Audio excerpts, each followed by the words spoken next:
Hey guys, tonight we're taking a journey back in time, not to a grand battle or a royal coronation, but to something far more intimate and, frankly, a lot more awkward. The medieval version of dating. Close your eyes for a moment and picture yourself not in your cozy bed, but in a small, smoky hut made of wattle and daub. The rough clay walls holding in the scent of wood smoke and a lingering dampness from the recent rain. Outside, the air is thick with the smells of the farm, manure, wet earth, and the distant bleating of sheep. You can feel the prickle of a rough wool tunic against your skin, and you're contemplating your future not with a dating app, but with a sense of grim, familial duty. You probably won't survive this, not in the modern sense anyway. The world you're about to enter is brutal, short, and frankly, a bit stinky. Finding a partner is less about love and more about survival. So, before you get comfortable, take a moment to like the video and subscribe, but only if you genuinely enjoy what I do here. If you're listening from somewhere exotic, go ahead and drop your location and local time in the comments. I love to see where this sleepy little history podcast reaches. Now, dim the lights, maybe turn on a fan for that soft background hum, and let's ease into tonight's journey together. Your life, from the moment you take your first breath, is not your own. You are a resource, a pawn, a living bridge between two families. You might be the son of a lord, and your purpose is to secure a strategic alliance through marriage, to ensure your family's land and power continue into the next generation. Or you could be the daughter of a peasant farmer, and your future is tied to the strength of your back and the number of children you can bear to work the fields. Either way, the grand, sweeping romance you see in movies about knights and ladies, that's a fringe fantasy. It's what you might daydream about while mucking out the pigsty. But it's not the reality. The reality is that your parents have a plan for you, a plan that was likely set in motion before you could even walk. The first steps toward your future marriage might have been taken while you were still a child, with your parents bartering your future hand in marriage in exchange for land or a lucrative trade agreement. Historians still argue whether there was any room at all for personal affection in these early arrangements. Some scholars believe that a sort of fondness might develop over time, like two trees growing together, their roots intertwined. Others maintain that it was a purely transactional relationship, with love being a modern invention or, at best, a happy accident. One mainstream historical fact is that childhood marriages were not uncommon, with betrothals often occurring when both parties were still children, and the actual marriage taking place later. This practice was especially prevalent among the nobility, who were obsessed with securing their bloodlines and fortunes.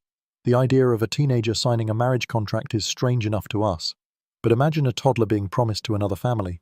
The concept of dating as a premarital activity was non-existent. You didn't go out for a nice dinner and a chat, you were simply introduced. And the terms of your future were discussed and settled. Here's a quirky tidbit for you. A practice known as hand fasting was common in some regions, which was a sort of trial marriage. A couple would live together for a year and a day, and at the end of that period, they would decide whether to make it a permanent, formal marriage or to go their separate ways. It was a lot like a long, drawn-out roommate situation where you could actually call it quits without a public scandal. This trial period was a rare opportunity to get to know your potential spouse beyond a simple introduction. It was a glimpse behind the curtain of their public persona into the daily grind of their personality, a bit like a very long first date, but with way more livestock and significantly less sushi. You'd find out if they chewed with their mouth open or if they snored like a disgruntled badger. Imagine the pressure of that final day. Do you stay, or do you run for the hills? The life you're born into dictates everything. Your family's wealth, their status, their alliances. These are the levers that will move your life in a predetermined direction. You are a puzzle piece in a much larger, multi-generational game of strategy, a pawn on a vast chessboard where the real players are your parents and their land-hungry neighbors. There's no escaping your fate, no running away to join the circus or become a wandering bard. Your purpose is clear, and your path is set. The goal is not happiness, but stability, security, and the continuation of your family's line. The pressure is immense. A heavy, invisible weight on your shoulders from the moment you can comprehend what your name means in the eyes of society.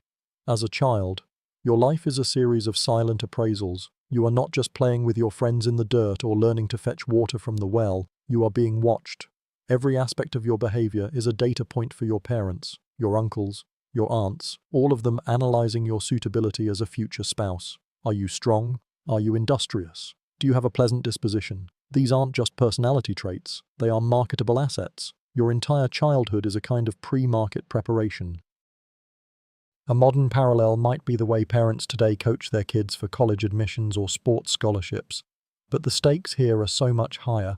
This isn't about getting into a good school, it's about securing your family's future and your own survival.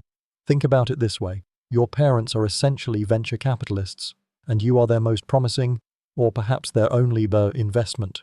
They've poured resources into you, the meager food, the rough-spun clothes, the endless chores that double as training for a life of hard work. And now it's time to see a return on that investment. The marriage market is a cutthroat place.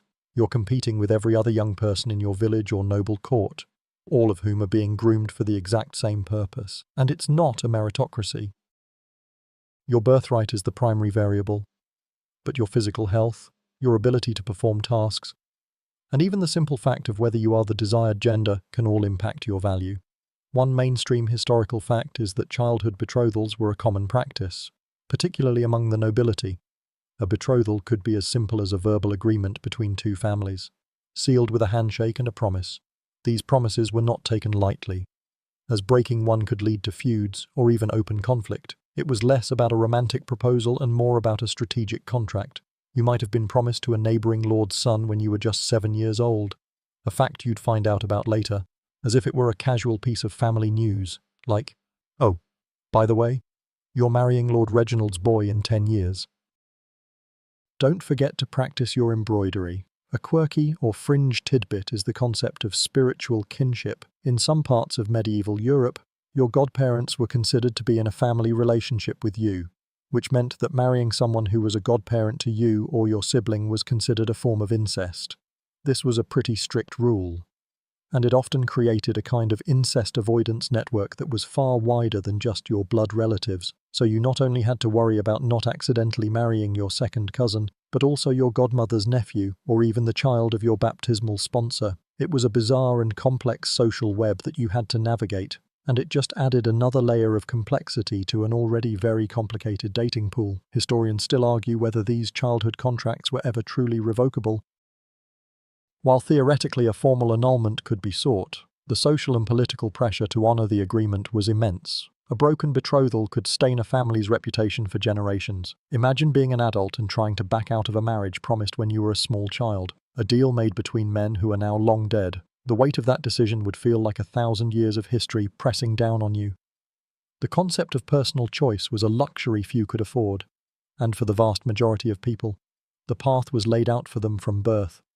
You might hear whispers about a different kind of love, a rebellious, untamed kind of love, but it's always spoken in hushed tones, as if it were a dangerous fantasy. The reality is that your love life is being managed by others, a careful calculation of assets and liabilities. The most important thing you can do is to be a good investment. This means being obedient, hardworking, and in the case of women, fertile. Your value is not in your sparkling personality or your witty sense of humor. Your value is in your ability to secure the family's future, to provide heirs, and to keep the household running like a well-oiled machine. It's a bit of a grim reality check, but that's the world we're in now. You're not looking for a soulmate, you're looking for a good business partner. The day you officially cross the threshold from child to young adult is marked not by a birthday party, but by a sudden, chilling shift in the way your family looks at you. You might wake up one morning, the sun slanting through the gaps in the thatch, and realize the chores are no longer just chores, they are a public performance. You are no longer just your parents' child, you are a commodity on the marriage market, and the clock is ticking. For a young woman, this might mean a sudden, intense focus on your skills in the domestic arts, spinning wool, weaving cloth, preparing food, and managing the household. For a young man, it's about proving your strength, your prowess in the fields, your ability to provide and protect. The pressure is immense. A heavy, invisible cloak that you can never truly shed. You'll overhear whispers from your parents and their friends, veiled compliments or subtle criticisms about your looks, your temperament, your ability to work.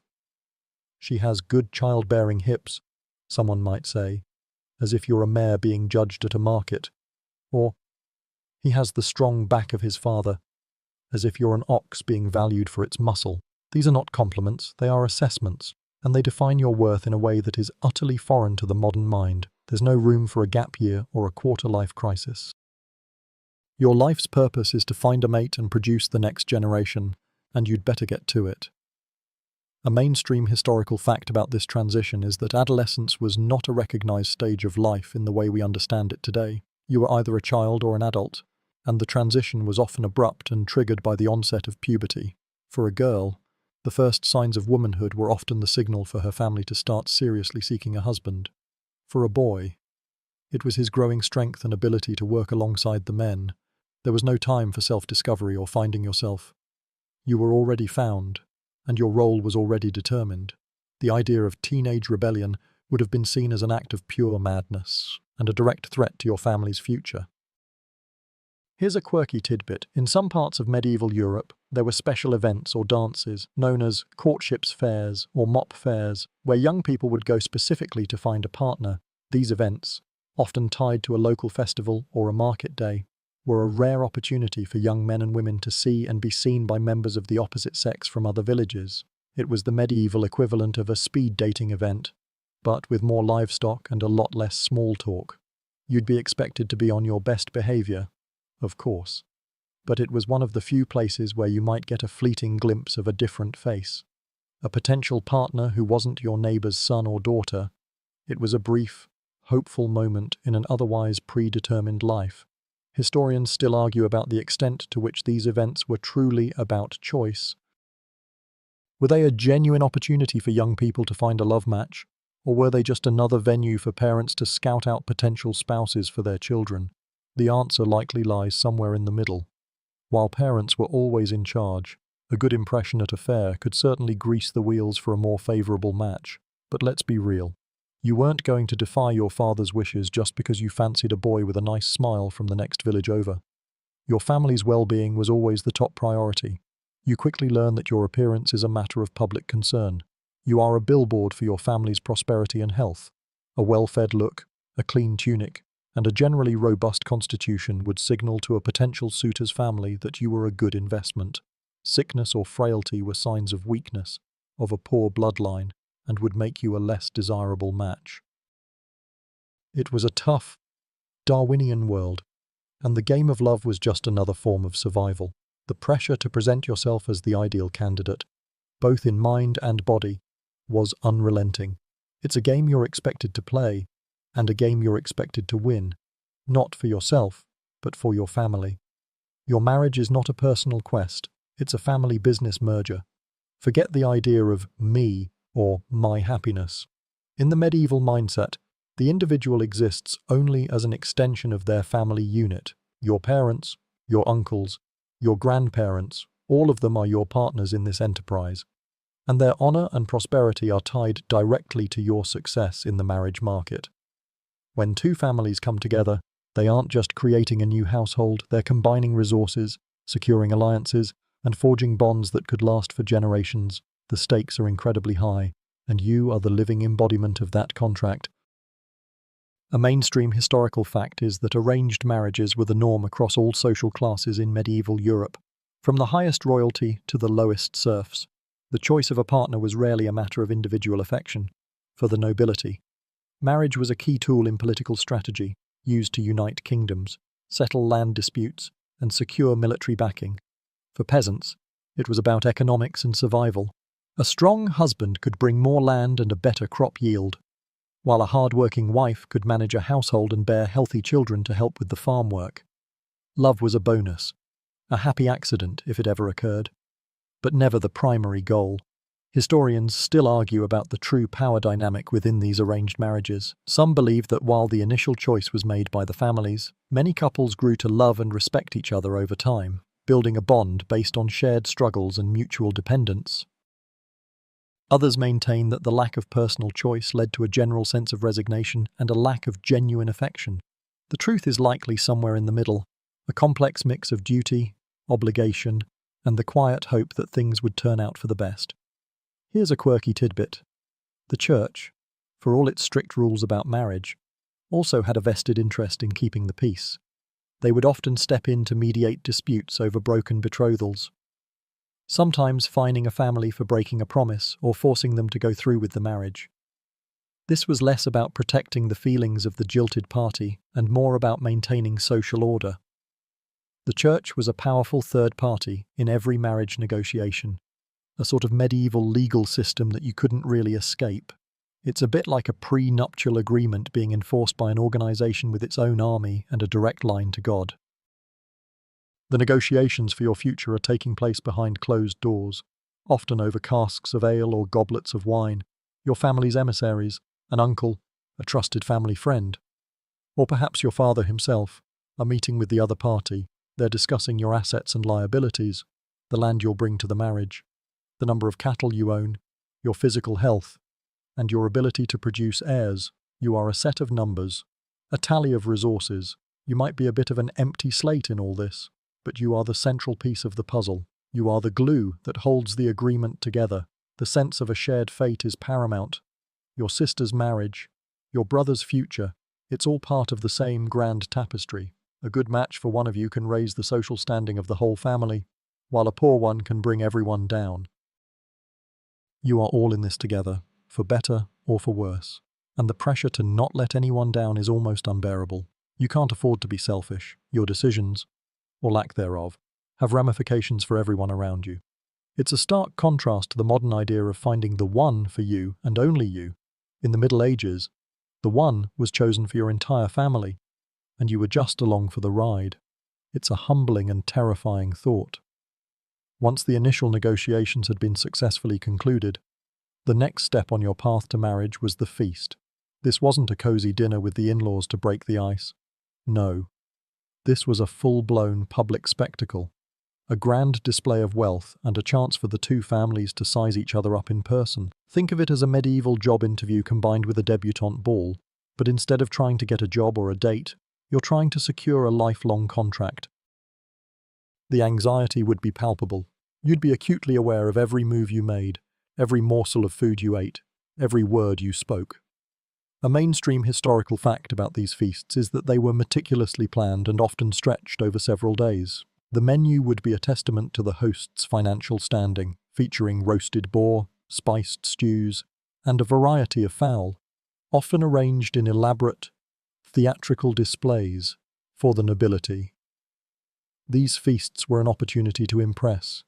They might even include a sotiltai, a sort of decorative food sculpture made from spiced dough or sugar, molded into the shape of a castle or a legendary beast.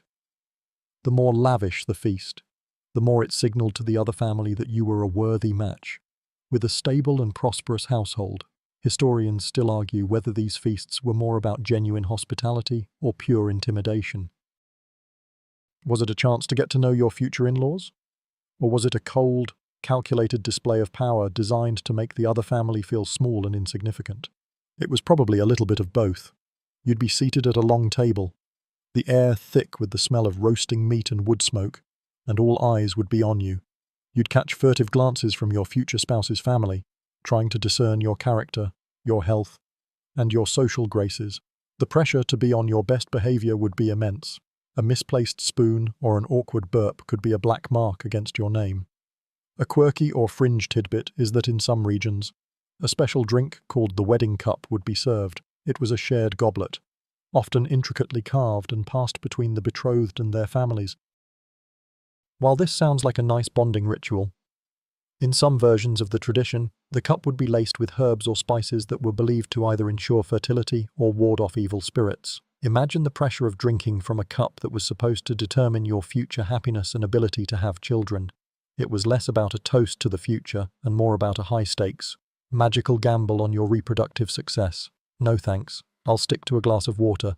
The feast would also serve as a public declaration of the impending union. Word would spread through the community, and you'd feel the weight of social expectation. This wasn't a private affair, it was a communal announcement. You and your future spouse were now an officially recognized unit. And all the gossip and speculation that came with it. The villagers would be talking, and you'd have to live up to their expectations.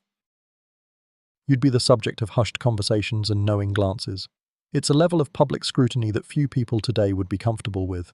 But it was just a normal part of life. The food itself would be a topic of discussion. The way the meat was carved, the quality of the bread, the sweetness of the wine. It was all a subtle way of communicating status. The more exotic the ingredients, the higher the family's standing. You might see peacock served, its feathers reattached to the cooked bird for a truly extravagant display. It was the medieval equivalent of a 5-star wedding reception. But the focus was less on the happy couple and more on the family's ability to throw a party. The food, the drink, the fine clothes. It was all just window dressing for a very serious business transaction. You'd just be there, a bit player in your own life story. Watching it all unfold. The feast may be over, but the real work has just begun. Now comes the most critical, and frankly, most stressful part of the pre-marriage ritual, the dowry. You, as the bride-to-be, are essentially a living, breathing financial asset. Your worth is measured not by your kindness or your wit, but by the size of the dowry your family can offer. This isn't just about money, either. A dowry could be land, livestock, tools, household goods, or even the promise of future inheritance. It was the financial foundation of your new household, and it spoke volumes about your family's status and their ability to set you up for success, for the groom and his family. The dowry was the ultimate prize. It represented an immediate increase in their wealth and social standing. It was a tangible asset, a physical and financial representation of the new alliance. The negotiations over the dowry were often the most intense and heated part of the entire process, far more important than any conversation about whether you and your future spouse actually liked each other. It's a bit like a business deal, where your parents are the CFOs and you are the main product. A mainstream historical fact is that the dowry was a widespread and deeply ingrained tradition across medieval Europe, so much so that laws were often in place to protect it. For example, a husband couldn't sell or give away his wife's dowry without her consent.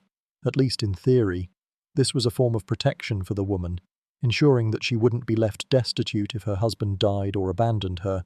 It was a kind of proto-prenup, but instead of protecting your own assets, it was protecting the assets your family had given you. It was a cold, hard fact of life. A woman without a dowry was a woman with very few options.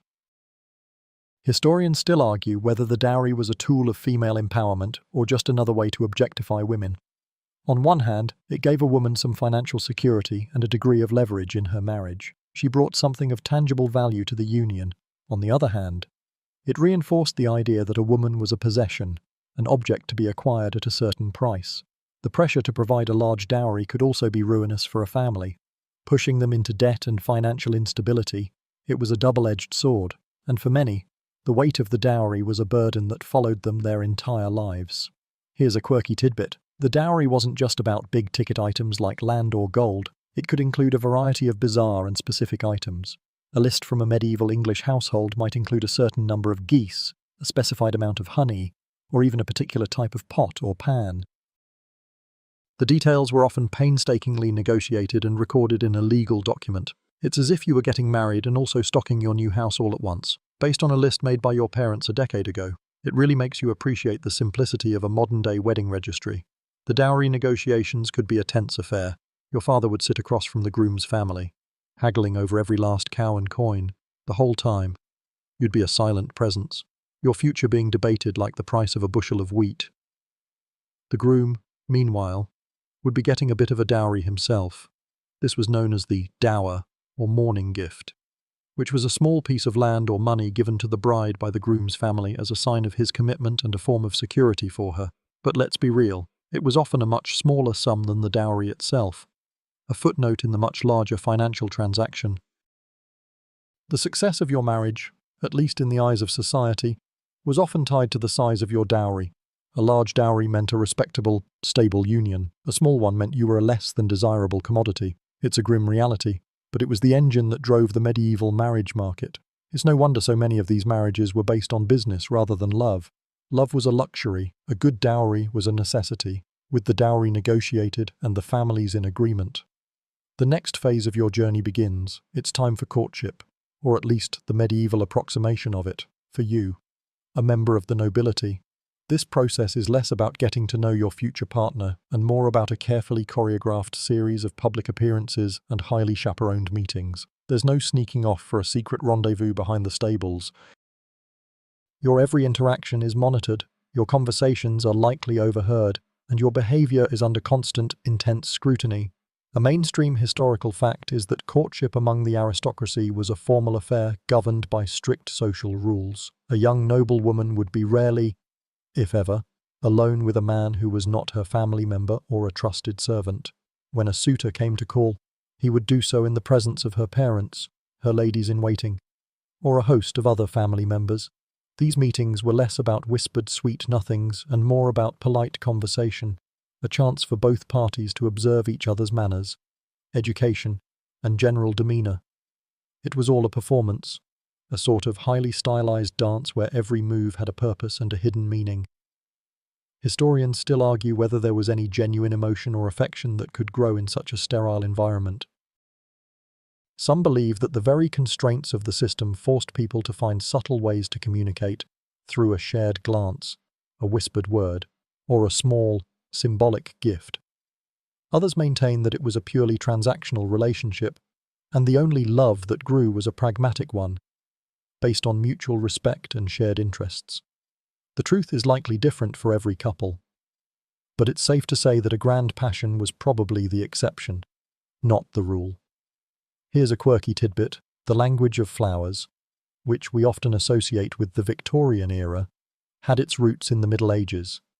Certain flowers and herbs were used to send secret messages between lovers, a way to express feelings that were forbidden to be spoken aloud. A gift of a red rose might symbolize deep love, while a sprig of rosemary could represent a pledge of remembrance.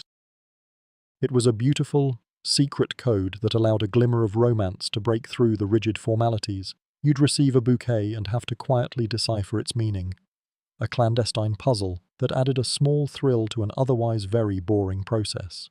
It was a bit like getting a cryptic text from your crush, but with way more pollen.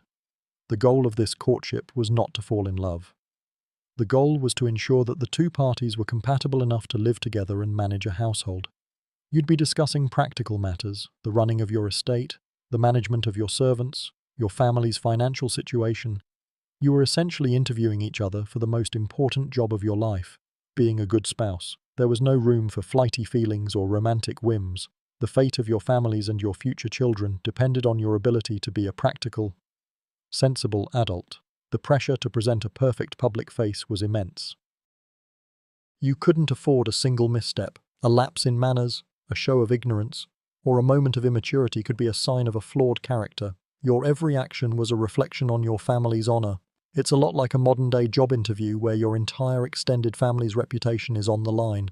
The pressure to be flawless would be terrifying. You'd spend your days rehearsing polite conversation and practicing your posture, all in preparation for these public spectacles. These moments when you were being judged and weighed for your worth as a future partner. While the nobility were busy with their chaperoned dances and secret language of flowers, your life as a commoner, a peasant working the land, was a world away for you. Courtship wasn't a formal, drawn-out affair. It was simple, direct, and dictated by the harsh realities of rural life. There were no feasts, no dowry negotiations over fine wine, and certainly no whispered secrets in a rose garden. Your courtship was tied to the rhythm of the seasons, the needs of the farm, and the practicalities of a life lived close to the earth. A mainstream historical fact is that for peasants, marriage was largely a matter of practicality and necessity. You needed a partner to help work the fields, raise a family, and secure a place in the village. A young peasant man might approach a young woman directly, perhaps at a village fair or a local dance, and simply state his intentions. The conversation wouldn't be about love, but about how many acres he could work, or how many chickens he could afford. The family's blessing was still crucial, but it was often given on the basis of whether the union would make the new household more economically viable. Historians still argue about the level of personal choice peasants had in their marriages. While the romantic image of two young lovers defying their parents is a common trope, the reality was likely more nuanced. A young man might propose to a young woman, but she and her family would have to weigh the economic benefits of the match. A good match could mean the difference between a life of subsistence and a life of relative comfort. The lack of a formal dowry, as seen in the nobility, was often replaced by a simpler exchange of goods, known as a bride price, which might include a few tools, a pig, or a bushel of grain. A quirky or fringe tidbit is the tradition of bundling, which was practiced in some northern European countries. A young man and woman would be allowed to share a bed together, fully clothed and with a wooden board placed between them. This was a way for a couple to spend a night talking and getting to know each other without the risk of unwanted intimacy. It was a bizarre but very practical solution to the problem of privacy in a world where homes were small and shared by entire families. Imagine the awkwardness of trying to have a serious conversation about your future while lying next to a plank of wood and knowing your entire family is just in the next room. It was a funny and pragmatic solution to a very serious problem. The commoner's courtship was a lot like a modern-day business negotiation, but with a lot more dirt and livestock. You'd be sized up based on your ability to work, your health, and your reputation for being a decent and hard-working person. A good reputation in the village was your most valuable asset. A man who was known for being lazy or a woman who was known for being a gossip would find it very difficult to secure a good match. The community was a powerful force, and its opinion of you was a key determinant of your future. The pressure to marry was just as intense for peasants as it was for the nobility, but for different reasons. For a young man, a wife was a necessity to run the household and raise children who could help on the farm. For a young woman, marriage was her only real path to social and economic stability. Being an unmarried woman was a precarious existence, often leaving you at the mercy of your family or the kindness of strangers. The idea of being a spinster was a very real and very frightening prospect. Ultimately, the commoner's courtship was a straightforward transaction. It was about creating a stable, working unit that could survive and thrive in a brutal and unforgiving world. Love might have been a nice thought, a whispered prayer in the night. But it was not the foundation of your marriage. The foundation was built on hard work, shared struggle, and the quiet hope that you and your partner could make a go of it, together. With all the formal negotiations and chaperoned meetings out of the way, you might find yourself turning to more unconventional methods to secure a good match. In a world where so much of your fate is out of your hands, it's only natural to seek a little bit of magic, a little bit of control. You might find yourself in the hands of a local wise woman or a traveling peddler who promises a love charm or a magical potion that will ensure your future happiness. This is where the more bizarre side of medieval life comes into play. A mainstream historical fact is that superstition was a deeply ingrained part of daily life for people of all social classes, from farmers praying to the saints for a good harvest to nobles seeking a good omen before a battle. People believed that a vast, invisible world of spiritual forces was at work all around them. This belief extended to matters of the heart. You'd find all sorts of strange rituals and beliefs aimed at attracting a partner, ensuring fertility, or making a marriage a happy one. These were not seen as strange or bizarre, they were simply another tool in the toolkit of a person trying to survive in a very unpredictable world. Historians still argue whether these love charms and rituals were truly believed to be effective or if they were more of a psychological crutch, a way for people to feel like they had some agency in a life that was largely predetermined. It's likely a bit of both.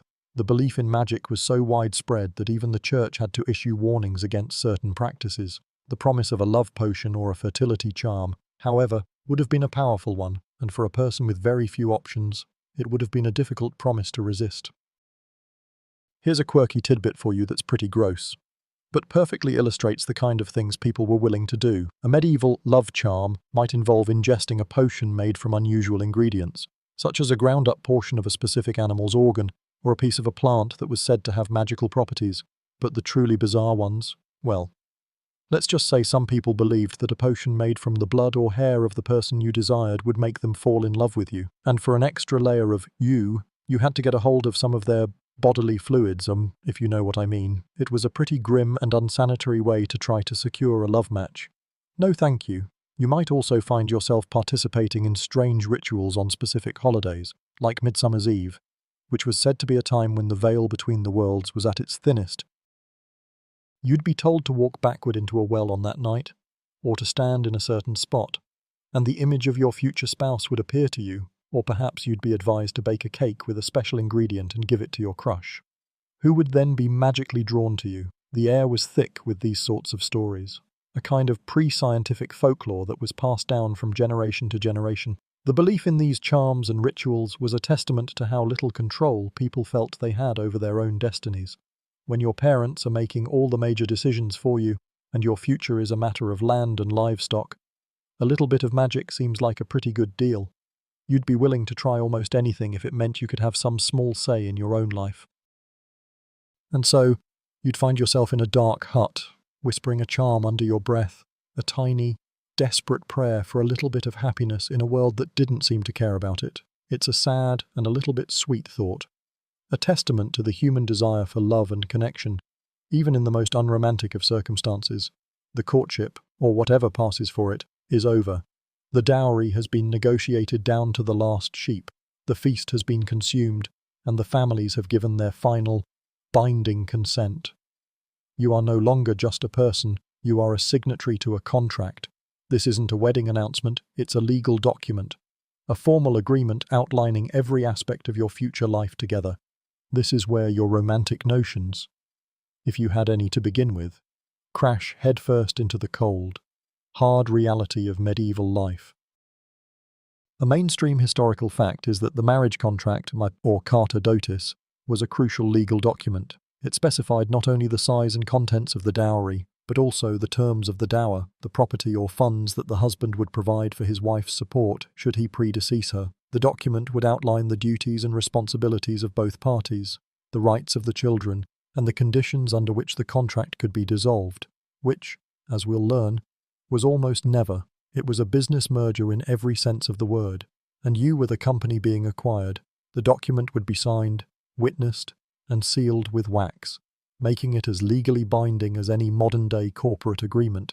Historians still argue whether this legalistic approach to marriage stifled or, in a strange way, protected the individuals involved. On one hand, it left little room for personal choice or emotional connection. On the other, it provided a clear framework for a couple's life, a set of rules that could prevent a husband from squandering his wife's dowry or a wife from making foolish decisions. It was a pragmatic solution to the problem of family continuity in a world without safety nets, divorce courts, or easy ways to make a living on your own. For a young woman, in particular, the legal contract was her only real protection in a world where she had very few rights. Here's a quirky tidbit. In some places, the signing of the marriage contract was a public spectacle, a sort of pre-wedding event where the entire village would gather to witness the agreement. The contract would be read aloud, in all its detailed, financial glory. You'd be standing there, in front of all your neighbors, listening to a man read off a list of everything your family was giving away, from land and livestock to your dowry chest full of linens. It was a truly humbling and slightly humiliating experience, a stark reminder that your worth was being quantified in public for everyone to see. The signing of the contract was a final, undeniable step. There was no going back. The families had made a deal, and the deal was now written in stone, or at least on parchment. The pressure to honor the agreement was immense, and to break it would not only be a legal offense, but a grave social one. You would be seen as a liar, a traitor, and a person of no honor. Your family would be disgraced, and your future prospects would be ruined. The contract was not just a piece of paper, it was a promise to the community, a declaration that you were now part of a new unit. The contract also often included clauses about inheritance, specifying how the land and assets would be divided among the children. It was a forward-looking document, designed to ensure the family's survival for generations to come. You were a link in a long chain, and this contract was the knot that tied you to the future. It's a far cry from the modern idea of marriage as a personal, emotional bond. In the Middle Ages, marriage was the engine of society, and the contract was its blueprint. You'd leave the signing ceremony with a heavy heart, perhaps, but also with a sense of certainty. Your future was now officially, legally, and permanently set in stone. The rest of your life was about to begin, and it was all thanks to this single, unromantic document. The long journey to this moment is finally over. The marriage contract is signed, The dowry is settled, and the day of your wedding has arrived. This isn't a day about you, per se, but rather about the public affirmation of the union. It's a day of ritual and symbolism, a grand public spectacle designed to confirm your new status and your new place in the community.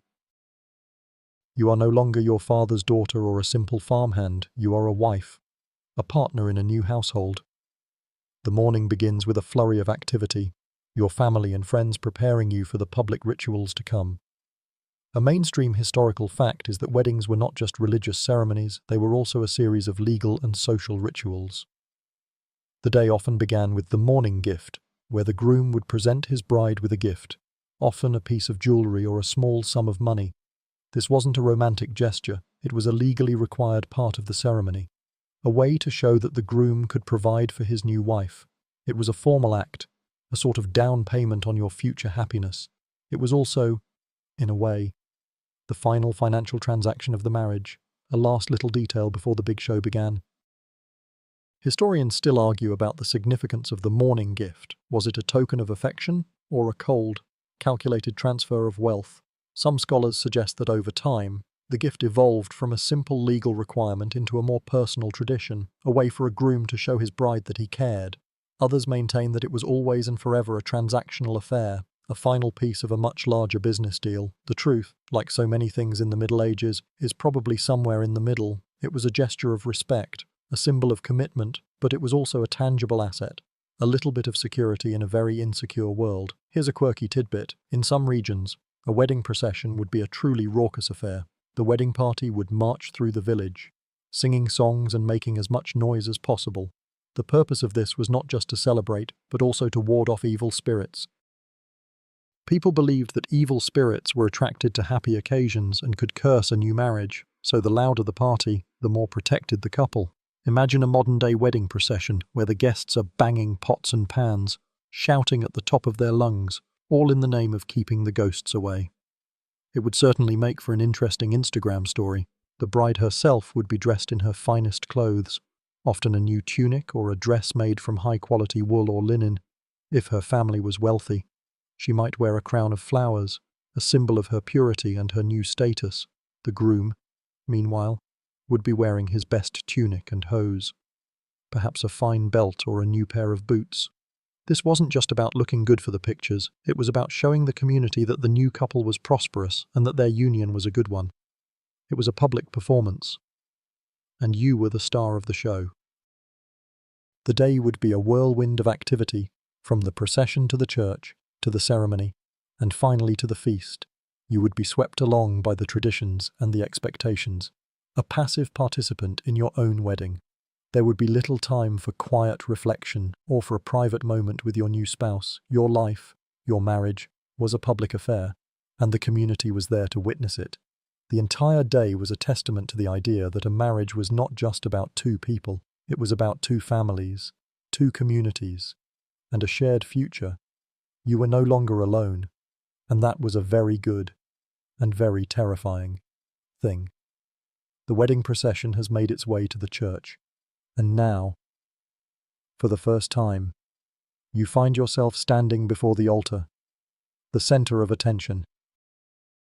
This is where the religious and legal aspects of your marriage are formally combined. In a ceremony that is both a solemn oath and a public declaration, the priest stands before you. A stern and unyielding figure who represents not only the will of God but also the social order of your community. He is there to ensure that this is a valid and binding union, not just in the eyes of the law, but in the eyes of the church as well. A mainstream historical fact is that the exchange of vows was a relatively simple but highly significant part of the ceremony. The couple would declare their consent to the marriage, often using a simple formula like, I, groom's name, take thee, bride's name, to be my wedded wife. This verbal consent was the legally binding moment of the ceremony. The church was very clear on this point. A marriage was made by the free consent of the couple, even if that free consent was often heavily coerced by family pressure. This was a crucial point, as it made the marriage legally valid, even if it wasn't performed in a church, though doing so was seen as a much more respectable and sacred act. Historians still argue whether the Church's emphasis on consent gave a woman any real power in the marriage process. While theoretically a woman could refuse her consent, the social and familial pressure to go through with the ceremony would have been immense. A refusal could mean ruin for her and her family. So, while the Church's doctrine was progressive in theory, the reality on the ground was often a lot more complicated. The priest might ask you if you consented to the marriage, but you would know, deep down, that there was only one possible answer. Here's a quirky tidbit. The wedding ring, a symbol we still use today, had a slightly different meaning in the Middle Ages. The ring was often a sign of the dowry, a physical representation of the wealth the woman was bringing into the marriage. It was less about a romantic symbol of eternal love and more about a practical sign of a good financial transaction. In some cases, the ring would be a fade ring, a ring with two hands clasped together, symbolizing the two families coming together. It was a beautiful symbol, to be sure, but its primary purpose was a legal one. After the vows, there would be a series of public rituals designed to seal the union. The priest would bless the couple and their union, and in many cases, there would be a formal joining of hands, a physical representation of the two families coming together. The entire ceremony was a public spectacle, a show for the community. The more people who witnessed the marriage, the more valid it was considered to be. It was a form of social insurance, a way to ensure that no one could ever question the legitimacy of your union. The atmosphere in the church would be a strange mix of solemnity and excitement, while the ceremony itself was very serious. You could hear the whispers of the villagers and the restless shuffling of the children. Everyone had a vested interest in your wedding, as it meant a new household, a new family, and a new generation to come. You were a part of something much bigger than yourself, and the entire community was there to witness it. You'd leave the church with a new name and a new status, a person who had officially crossed the threshold from a single person to a married one. The walk out of the church would be a walk into your new life, a life that was now officially and permanently intertwined with another. The wedding ceremony is over, but the day's events are far from done. The next stage is the wedding feast, a massive and often chaotic celebration that serves as the official public recognition of your new status as a married couple. For the nobility, this feast would be a grand, multi-day affair, a chance to show off their wealth and cement their new political alliance. For the commoner, it might be a simple potluck in a barn, but the purpose was the same: to celebrate, to eat, and to reaffirm the community's support for the new union. A mainstream historical fact is that the food served at these feasts was a direct reflection of the family's social standing. A royal wedding feast might include roasted swans, peacocks with their feathers reattached for a dramatic presentation, and a variety of spiced meats and sweet confections. A peasant wedding, meanwhile, might feature a roasted pig, some fresh bread, and a few gallons of ale. The more lavish the feast, the more it signaled to the community that this was a good match, a prosperous union that would lead to a strong and healthy family. The feast was a performance, and the food was your main prop. Historians still argue about the true nature of the medieval wedding feast. Was it a joyous celebration, a chance for the couple to finally relax and be happy? Or was it just another stressful and formal event, a final piece of a business transaction? The truth is likely a bit of both. You would be exhausted from the day's rituals, and yet you would be expected to be a gracious host, to mingle with your guests, and to show everyone that you were happy with your new partner. The pressure would be intense, a constant performance for an audience of hundreds of people. Here's a quirky tidbit. In some parts of Europe, it was traditional for the guests to bring their own food to the feast, a practice known as a wedding breakfast. This was especially common among the lower classes, who couldn't afford a huge feast on their own. The guests would bring their own dishes, and everyone would share, creating a large and diverse meal. This was a wonderful way for the community to show its support for the new couple. And it also meant that the couple wasn't bankrupted by the cost of their own wedding. It was a beautiful communal tradition, a testament to the idea that a marriage was a community affair. The feast would be a noisy, boisterous affair. There would be music from lutes and harps, songs sung by a local bard, and a lot of loud, drunken toasts to the happy couple. The guests would get rowdy, and it was considered good luck to have a little bit of chaos and laughter at your wedding. The more people who were having a good time, the more it was a sign that the new marriage was a success. You'd be sitting there, probably a little overwhelmed by it all, watching your new life unfold in a whirlwind of food, drink, and celebration.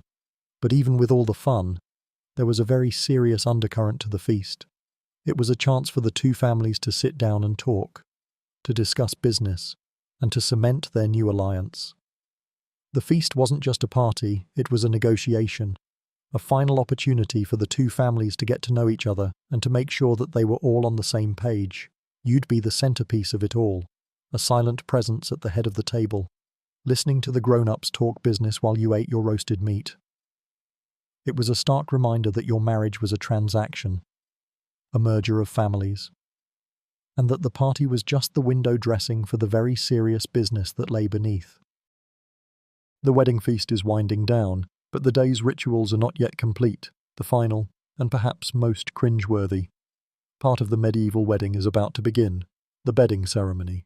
This was a public ritual designed to prove that the marriage had been consummated, an act that was considered a legal and social necessity. There was no honeymoon, no quiet, romantic first night together. Your wedding night was a performance, a final spectacle for your family and your community. A mainstream historical fact is that the bedding ceremony, or bedding down, was a common practice across all social classes, from peasants to royalty. The newly married couple would be formally escorted to their bedchamber by their wedding party. The guests would sing ribald songs, make suggestive jokes, and offer advice on how to perform their marital duties. The entire affair was designed to be as loud and as public as possible, leaving no doubt that the marriage was legitimate and that the couple would be able to produce heirs. For a modern person, this would be an utterly mortifying experience. Historians still argue about the true nature of the bedding ceremony. Was it a form of social control, a way to ensure that marriages were legitimate and that there would be no claims of fraud or impotence? Or was it a crude form of entertainment, a last hurrah for the wedding party before they went home? It was likely both. It was a way for the community to witness the final, most intimate part of the wedding, and it was also a way to enforce the social order. The bedding ceremony was a public affirmation of a very private act, a way to ensure that the marriage was valid in the eyes of everyone, not just the couple. Here's a quirky tidbit. The bedding ceremony often involved a lot of very specific rituals. The bride would be undressed by the female guests, and the groom would be undressed by the male guests. The couple would then be tucked into bed together, often with a lot of pushing and shoving from the guests, who would then leave them to their business, but only after they had made a variety of crude jokes. In some cases, a witness, often a trusted servant or a family member, would be required to remain in the room, just to make sure that the consummation had occurred. It was a humiliating and utterly unromantic end to a very long day. The bedding ceremony was a stark reminder that your body, your marriage, and your sex life were not your own. They belonged to your family, to your community, and to your future children. You were a vessel for the continuation of your family line, and this ceremony was a public affirmation of that fact. The pressure to perform would be immense, and the lack of privacy would be a truly terrifying thing. You would be expected to perform your duty, to consummate the marriage, and to prove to everyone that you were capable of producing the next generation. The bedding ceremony was the final act of your wedding day. After that, the guests would go home, the music would fade, and you would be left alone with your new spouse. The quiet that followed would be a strange one, a silence that was a stark contrast to the noise and chaos of the day. You would be lying there, in the dark, with a person who was now your life partner, a person you may not have known very well, but a person with whom you were now forever bound. The bedding ceremony was a brutal and unromantic end to a very long journey, but it was also a beginning, the start of your new life as a married person. It was a chilling and sobering thought, a quiet moment after all the noise.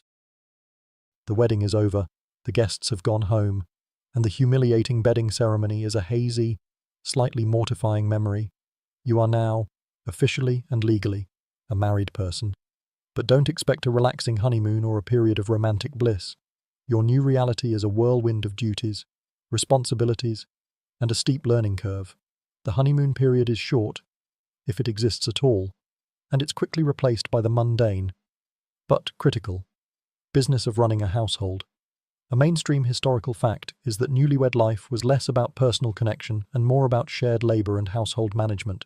For the noble couple, this meant a massive estate to oversee, dozens of servants to manage, and a complex social calendar to navigate. For the peasant couple, it meant a new set of fields to plough, a hut to maintain, and the endless work of raising crops and livestock. Your new life wasn't a fairy tale, it was a business partnership, and your success depended on your ability to work together to ensure your family's survival and prosperity. Historians still argue about whether genuine affection could grow from such a pragmatic foundation. Some scholars believe that the shared struggles and mutual dependence of medieval life would often forge a deep and lasting bond between a couple. After all, you were a team, a unit against the world, and you had to rely on each other for everything from food to protection. Others maintain that the lack of personal choice and the constant pressure of survival would make a true love match a rare and precious thing, a happy accident rather than a planned outcome. The truth is likely somewhere in the middle, a complex mix of duty, respect, and the quiet hope that you'd get along with the person you were now tied to for life. Here's a quirky tidbit. In some places, it was common for a newly married couple to receive a gift of a beehive. Bees were seen as a symbol of prosperity, hard work, and communal harmony. The hive represented the new household, and the bees represented the busy, industrious couple who would work together to create a prosperous future. It was a sweet and symbolic gift, a beautiful way to wish a new couple good luck. It was also, of course, a very practical gift. Honey was a valuable commodity, a source of sweetness in a world with very little of it. It was a simple, but beautiful, tradition. Your first days as a newlywed would be a crash course in your new role. For a new bride, you'd be learning the ins and outs of your new household, from managing the servants to knowing where the best hunting grounds were. For the new groom, you'd be learning to manage your new wife's dowry, to deal with her family, and to navigate the complex social and political landscape of your new life.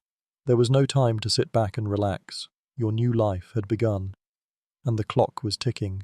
The pressure to produce an heir, for the nobility, or to get a new crop planted, for the commoner, would be immense. You would find yourself in a constant state of learning and adjustment. The person you married, a person you likely barely knew, was now your partner in everything. You would eat together, sleep together, and work together. And you would be expected to forge a life together, whether you liked it or not. The concept of me time, or personal space, was non-existent. You were part of a unit, and your identity was now tied to your new family. It was a sobering and challenging reality. A far cry from the modern idea of a romantic love story. Your love life, if you had one, was a subplot in a much larger story about survival and family continuity. You've successfully navigated the courtship, the dowry, the wedding, and the bedding ceremony. You are a married person, and now, the most critical part of your existence begins, the high stakes of childbirth. For a noble family, this is the entire reason for your marriage. For a peasant family, it's the key to their survival. The pressure to produce an heir, and to do so quickly, is immense. Your worth, both as a person and as a partner, is now measured in your ability to conceive and give birth. A mainstream historical fact is that childbirth was the most dangerous part of a medieval woman's life. The mortality rate for both mother and child was astronomically high. There were no doctors in the modern sense, no sterile environments, and little understanding of hygiene. A woman in labor was at the mercy of the local midwife, whose knowledge was based on a mix of tradition, superstition, and a little bit of common sense. The process was seen as a sacred but perilous journey, a moment of reckoning with God, and a test of a woman's strength and resilience. The fear of childbirth would have been a constant, low-level hum of anxiety for any married woman. Historians still argue about the true death rate of women in childbirth. While we have some records, they are often incomplete and don't tell the full story. Some scholars believe the death rate was as high as 1 in 5, while others believe it was lower, closer to 1 in 30. The number likely varied greatly depending on the woman's social class, her health, and the skills of the midwife. But no matter the number, The fact remains that a woman's first child, and every child after that, was a roll of the dice with her own life. Here's a quirky tidbit. To aid in a difficult birth, a midwife might use a variety of unusual charms and rituals. A woman in labor might be given a potion made of powdered pearls or ground up precious stones. Or she might be asked to hold on to a blessed object, like a piece of the true cross, for strength. But the strangest ritual, in some cases, a small piece of parchment with a prayer or a blessing written on it would be placed on the woman's belly, or even in her mouth, to give her strength and to ask for a safe delivery. The parchment would be a last resort, a desperate prayer in a moment of extreme pain and fear. It sounds a little gross, but in a world with no pain medicine, you'd try anything. The pressure to produce a male heir was particularly intense for a noble family. A male heir was the key to their legacy, to the continuation of their name and their land. Without a son, a family's line could die out, and their land could be passed on to a distant relative or even to a rival family. A wife who failed to produce a son might find her husband seeking an annulment or, in some cases, even a new wife.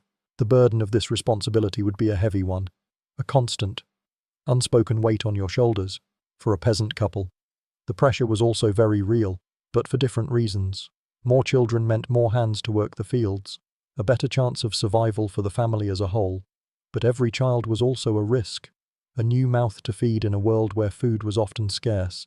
The life of a peasant was a constant balancing act, a struggle between the need for more labor and the very real dangers of childbirth and a new hungry mouth. The moment of childbirth was a very public and a very gender-specific event. The women of the village would gather around the birthing mother, offering support, prayers, and advice. The husband would often be relegated to a different room, left to pray and pace and hope for the best. The birth of a child was a moment of intense joy and intense fear, a moment where life and death hung in the balance. It was a stark reminder of the fragile nature of medieval existence, and of the immense courage it took to be a mother. With the baby safely delivered, and the immediate fear of death having subsided, you can now begin to understand your husband's role in this new life you're building. His job, a far cry from modern romantic ideals, is primarily one of provision and protection. He is the head of the household, a patriarch in every sense of the word, and his worth is measured by his ability to maintain order, provide for his family, and defend his property. This is his burden, his singular purpose in this life. A mainstream historical fact is that the medieval household was a strict, patriarchal hierarchy, with the husband at the very top. He held legal and social authority over his wife, children, and servants. His duties were clear.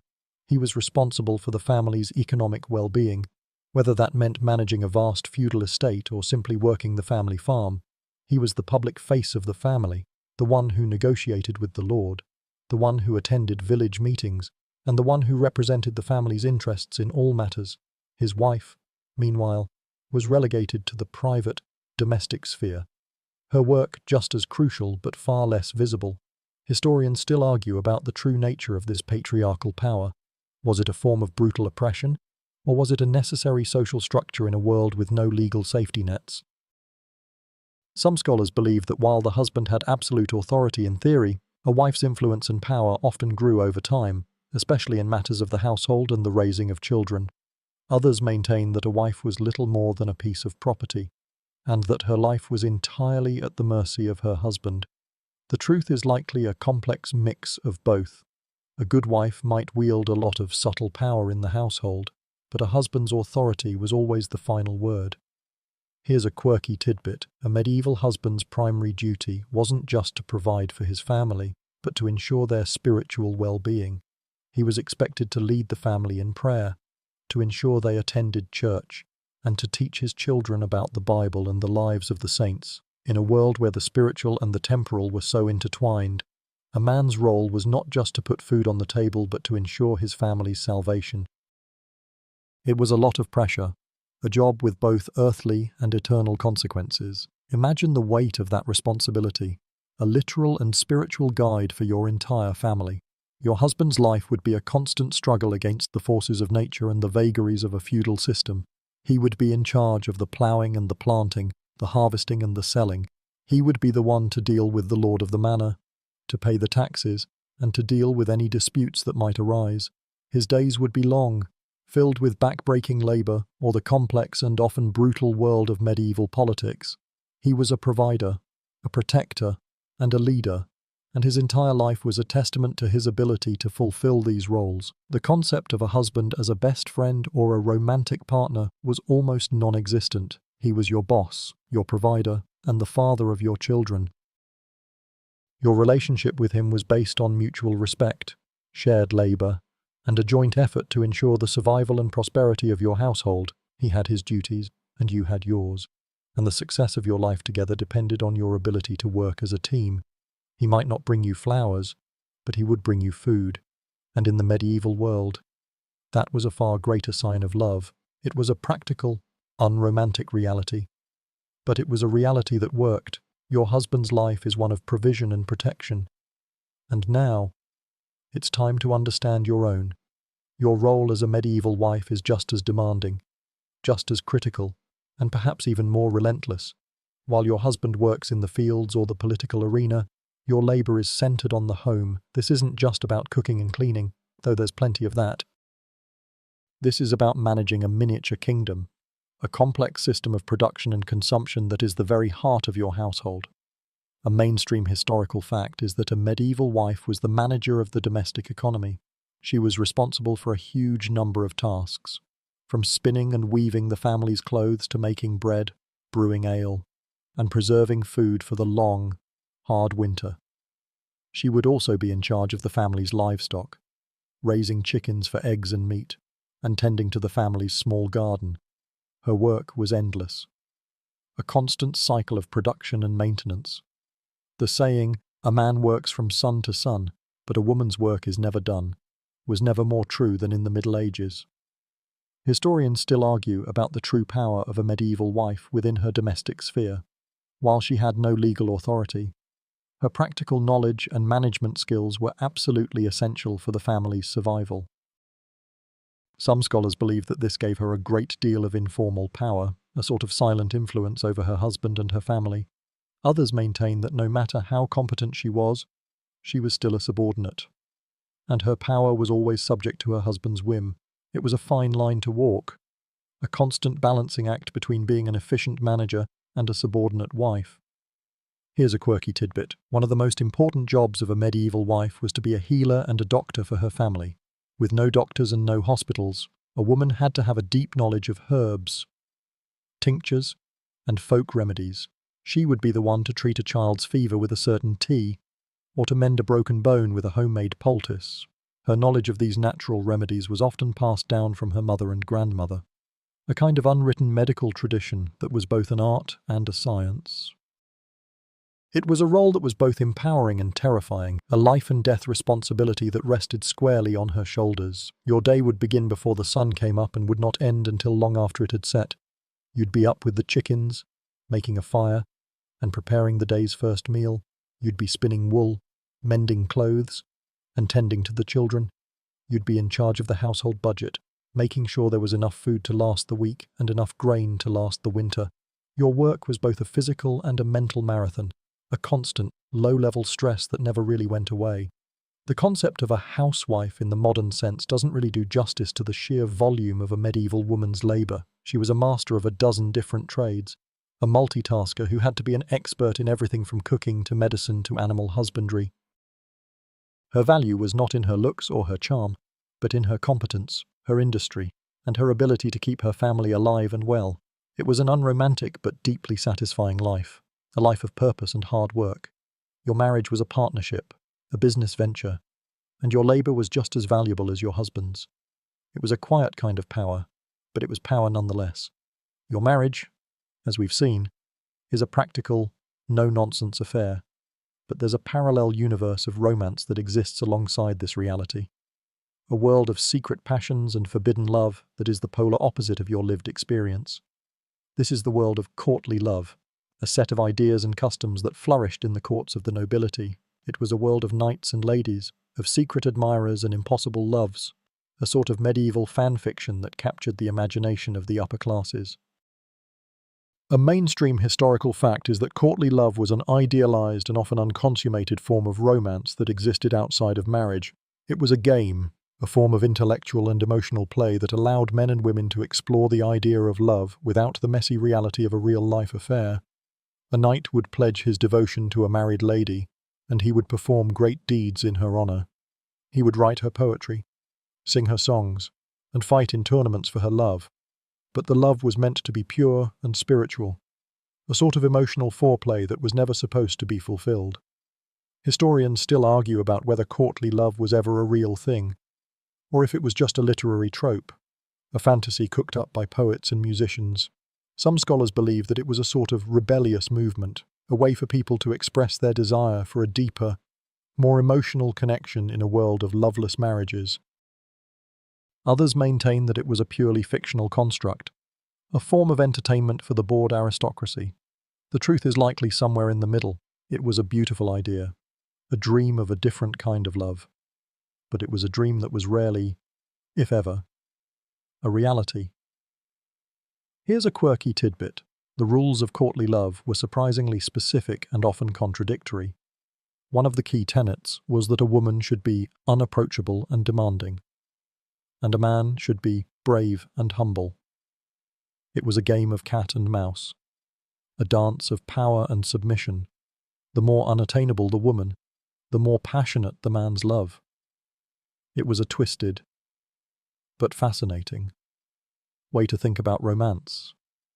The rules were even codified in some places, with lists of do's and don'ts for a man who wanted to be a good courtly lover. It's like a medieval self-help book for guys who want to get a girl. But the girl is already married and the relationship will never be consummated. Courtly love, for all its idealism, was often a very public and very performative act. A knight might wear his lady's colours in a tournament, or he might dedicate a song to her in front of a whole court. It was a way to show off your poetic and romantic prowess, a sort of social currency that had nothing to do with money or power. It was a way for people to express a desire for something more, a little bit of magic in a world that was otherwise very grim and very practical. The paradox of courtly love is that it was a celebration of a kind of love that was explicitly forbidden. It was a game played by people who were locked in loveless, arranged marriages. It was a fantasy, a beautiful lie that allowed people to dream of a different life. It was a world away from the reality of your life, but it was a world that, for a few brief moments, you could enter, either by reading a poem or by listening to a travelling troubadour sing a song.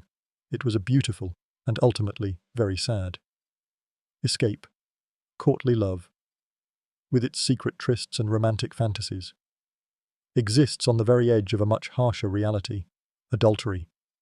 While the poets and troubadours sang of unconsummated passion, the real-life consequences of acting on that passion were brutal, especially for women. In a world where a woman's honor and a family's reputation were directly tied to her chastity and fidelity, adultery was not just a moral failing, it was a grave crime with severe social and legal ramifications.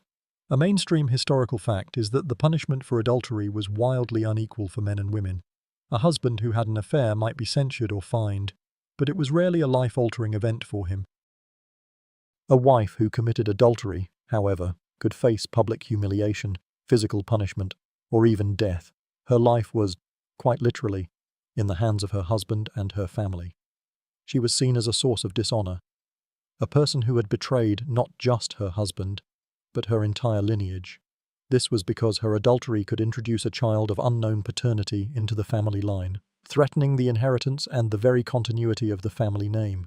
Historians still argue about the true frequency of adultery in the Middle Ages. Was it a rare and dangerous act, or was it more common than the records would suggest, with many affairs going unpunished and unrecorded? It's a question that's difficult to answer, as the historical record is often silent on these private matters. Some scholars believe that the very strictness of the rules may have led to more secret affairs, while others believe that the fear of the consequences was enough to keep most people in line. The truth is likely somewhere in the middle. Here's a quirky tidbit. In some parts of medieval Germany, a husband was legally allowed to kill his wife and her lover if he caught them in the act. This was known as justifiable homicide, and it was a form of self-help justice that was legally sanctioned. The law was an extreme example of the double standard in place, a clear message that a woman's body belonged to her husband and that her infidelity was a crime of the highest order. Imagine living in a world where your husband had the legal right to kill you for an act of betrayal. It's a terrifying thought. The fear of being caught would be a constant, low-level hum of anxiety for anyone considering an affair. An illicit relationship could mean ruin for a woman, not just for her but for her children, who might be disowned and lose their inheritance. A public scandal could also bring shame to her family, damaging their reputation and their social standing. The stakes were incredibly high, and the risk was often not worth the reward. The double standard for adultery was a stark reflection of the patriarchal nature of medieval society. A man's honor was not tied to his fidelity in the same way a woman's was. A man's infidelity was often seen as a minor transgression, a natural impulse that could be forgiven. A woman's, however, was a grave offense, a crime against her family, her husband, and the very social order. The difference in the punishments for men and women was a clear message about who had power and who did not. It was a brutal and unforgiving world, and for a woman, the consequences of a momentary lapse in judgment could be a matter of life and death. You've entered a marriage that, for all its legal binding, has become unbearable. Perhaps your spouse is cruel, or perhaps the union is simply a miserable one. In our modern world, the solution would be a divorce. In the Middle Ages, however, the concept of divorce, as we know it, was almost non-existent. Instead, the only option was to seek an annulment, a complicated and often expensive process that was not about ending a marriage, but about proving that one had never existed in the first place.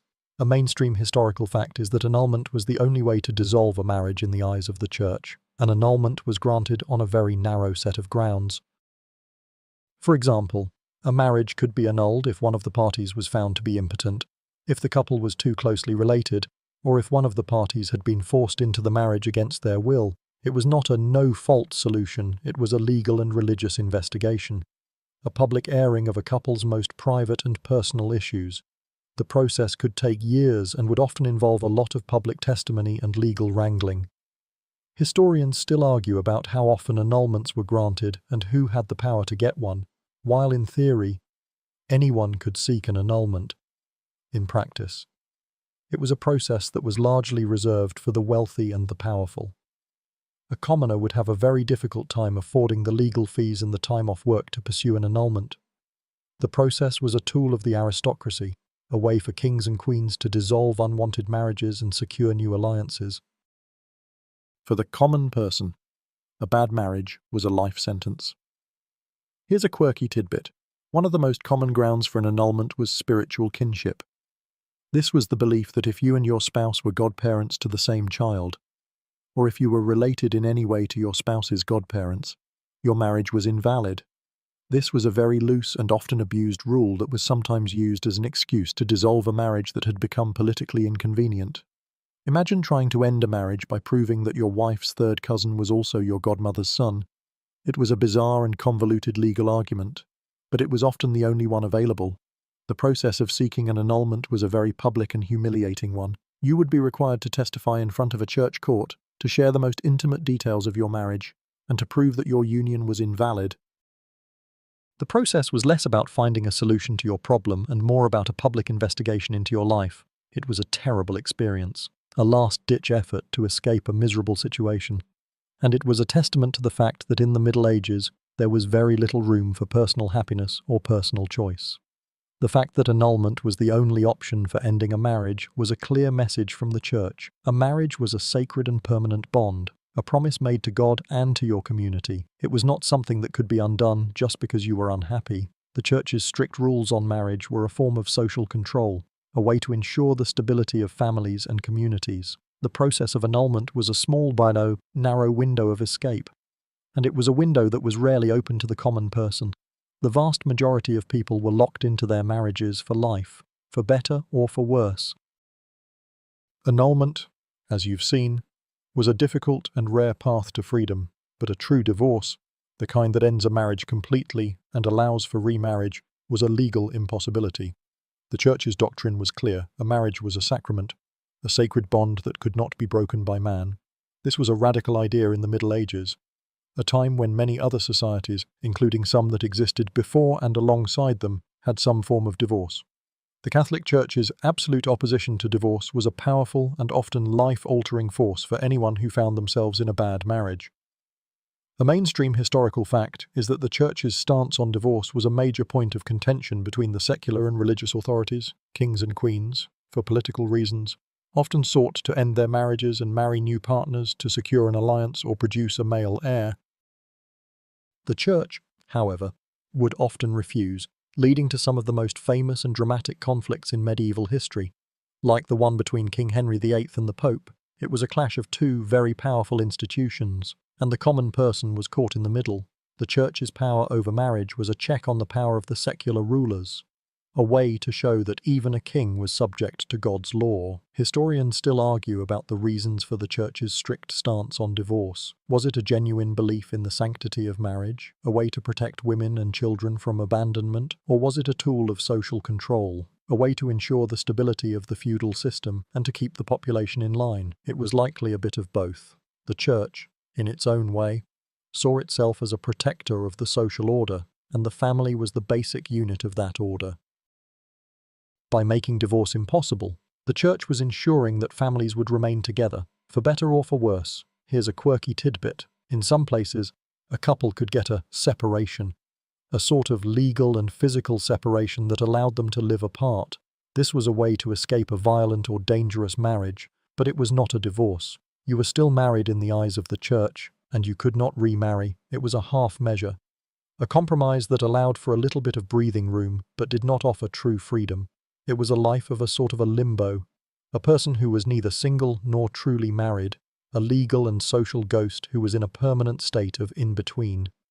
The inability to divorce was a brutal reality for anyone in an abusive or simply an unhappy marriage. You were locked in for life, and there was no way out. The only thing you could do was to make the best of it, to find a way to live with the person you were with, even if you couldn't love them. It was a testament to the fact that in the Middle Ages, happiness was not a right, it was a luxury. Your life was about duty, survival, and the continuation of your family line. And the Church's stance on divorce was a constant reminder of that. The Church's power over marriage was absolute. It dictated who you could marry, when you could marry, and, most importantly, that you could never, ever get a divorce. This was a force that shaped the lives of millions of people, a rigid and unyielding system that was a source of both comfort and despair. It was a world where a bad decision in your teens could lead to a lifetime of regret, and there was nothing you could do about it. It was a sobering thought, and it makes you appreciate the simplicity of a modern-day divorce filing, as messy as it can be. If you're a medieval woman, your husband's death, as tragic as it would be, comes with a strange and unexpected silver lining. This is the moment when, for the first time in your life, you might taste something akin to freedom. Widowhood, for many women, was a period of newfound independence and a chance to exercise a degree of control over their own lives that was simply impossible while married. This wasn't a joyous freedom. Of course, it came at a great personal cost, but it was freedom nonetheless. A mainstream historical fact is that a widow had far more legal rights and personal autonomy than a married woman. In a world where a married woman was legally a femme couverte, or a covered woman, her identity and her legal rights were subsumed by her husband. She could not own property in her own name, make contracts, or sue anyone in court. A widow, however, reverted to the status of a femme sole, or a single woman. She could own and manage property, enter into contracts, and even run her own business. For many women, this was a life-altering change, a chance to finally be their own person. Historians still argue about whether this newfound freedom was a real opportunity or a heavy burden. Some scholars believe that for a woman who was used to being managed by her husband, the sudden responsibility of managing a household and a business would be terrifying and overwhelming. Others argue that this was a rare and precious opportunity, a chance to live a life on her own terms. It's likely a bit of both. The weight of responsibility would be immense, but the taste of freedom would be a powerful one. Here's a quirky tidbit. The life of a rich widow was often a very desirable one for men. A rich widow was not only a woman of means, but she was also a woman who was in charge of her own destiny. She could choose her own partner for a second marriage, or she could choose to remain single. She was a prize to be won. A woman with a dowry who was no longer tied to her family's whim.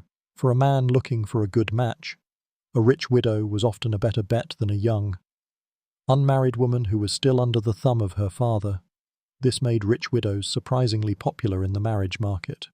The life of a widow was a strange and often lonely one.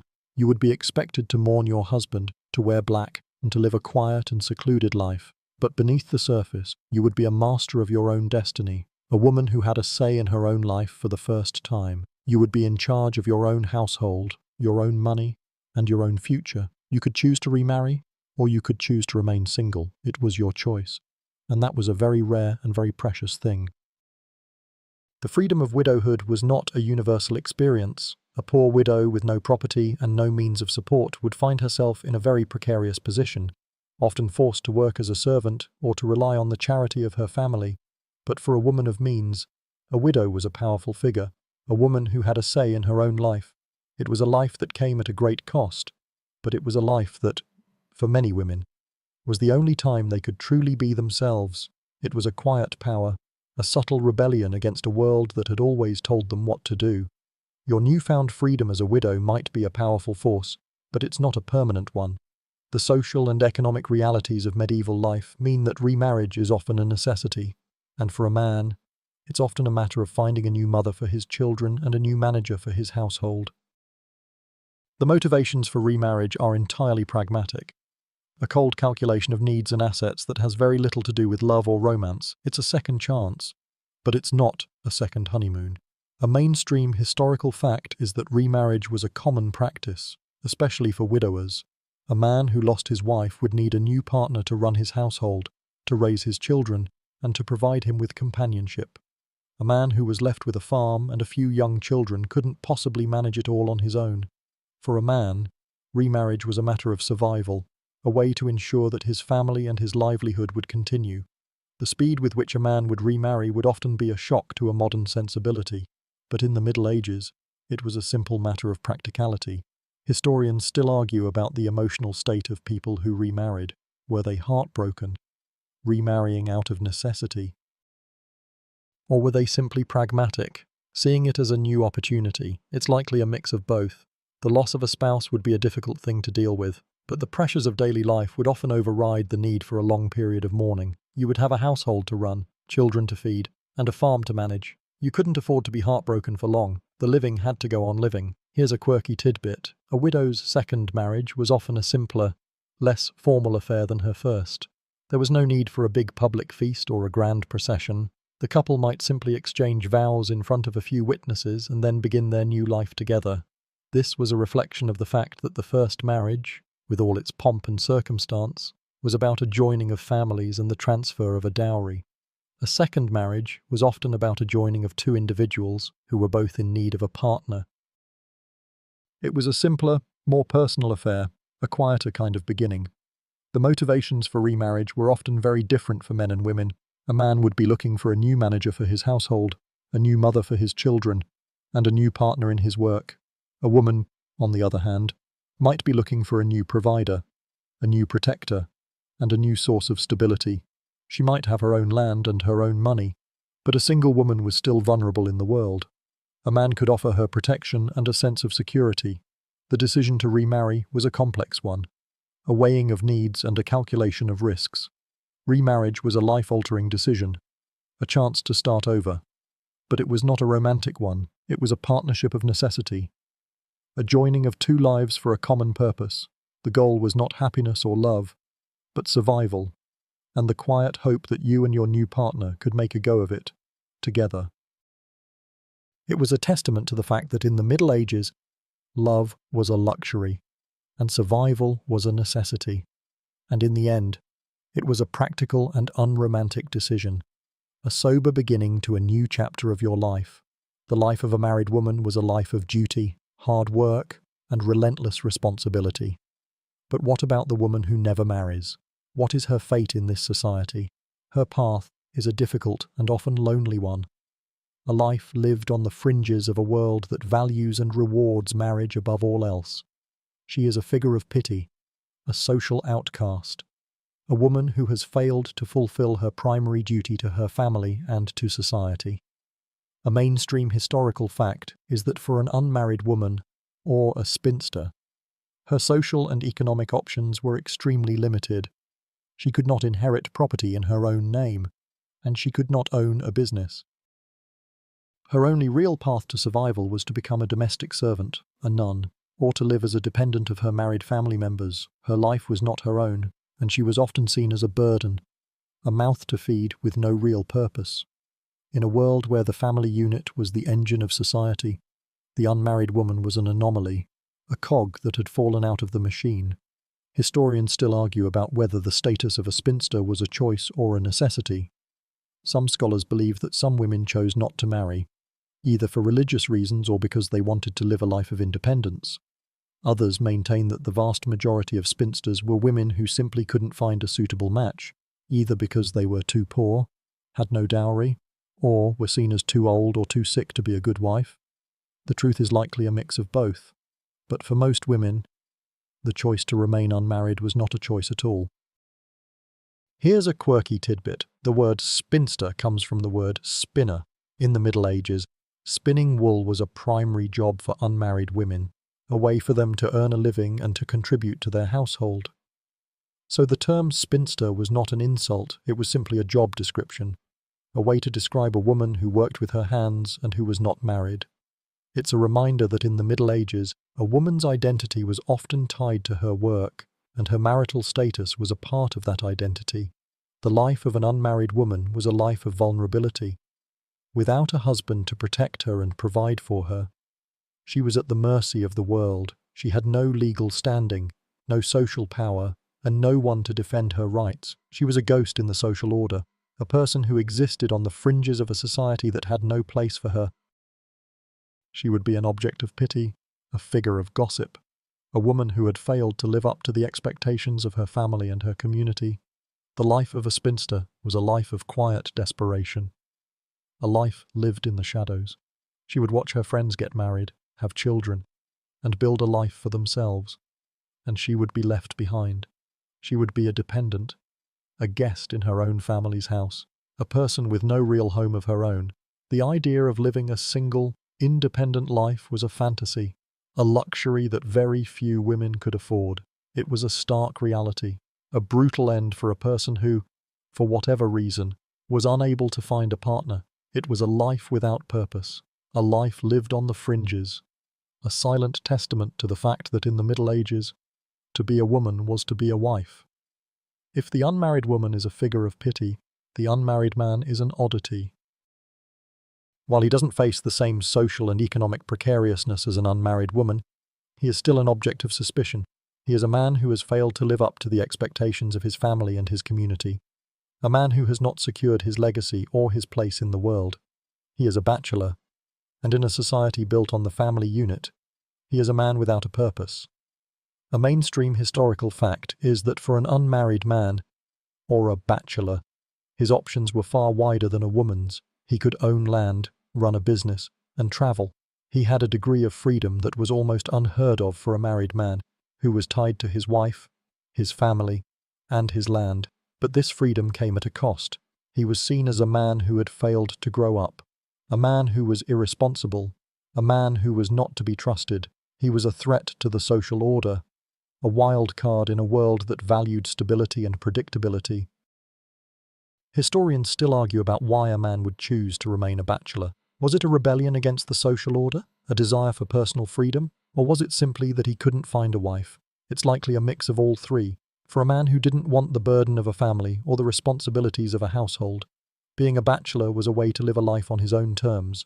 For a man who was too poor to afford a wife, it was a life of quiet desperation. For a man who was simply unlucky in love, it was a life of loneliness. Here's a quirky tidbit. In some regions, a bachelor was a figure of fun and ridicule.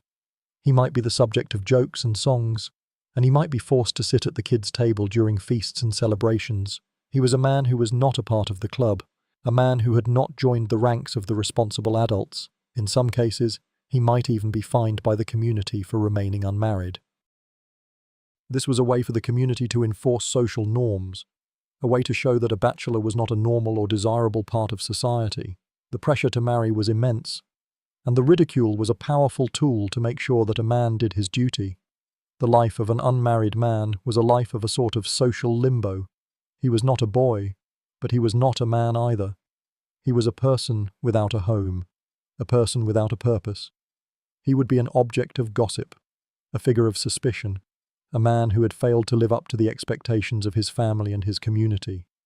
He was a ghost in the social order, a person who existed on the fringes of a society that had no place for him.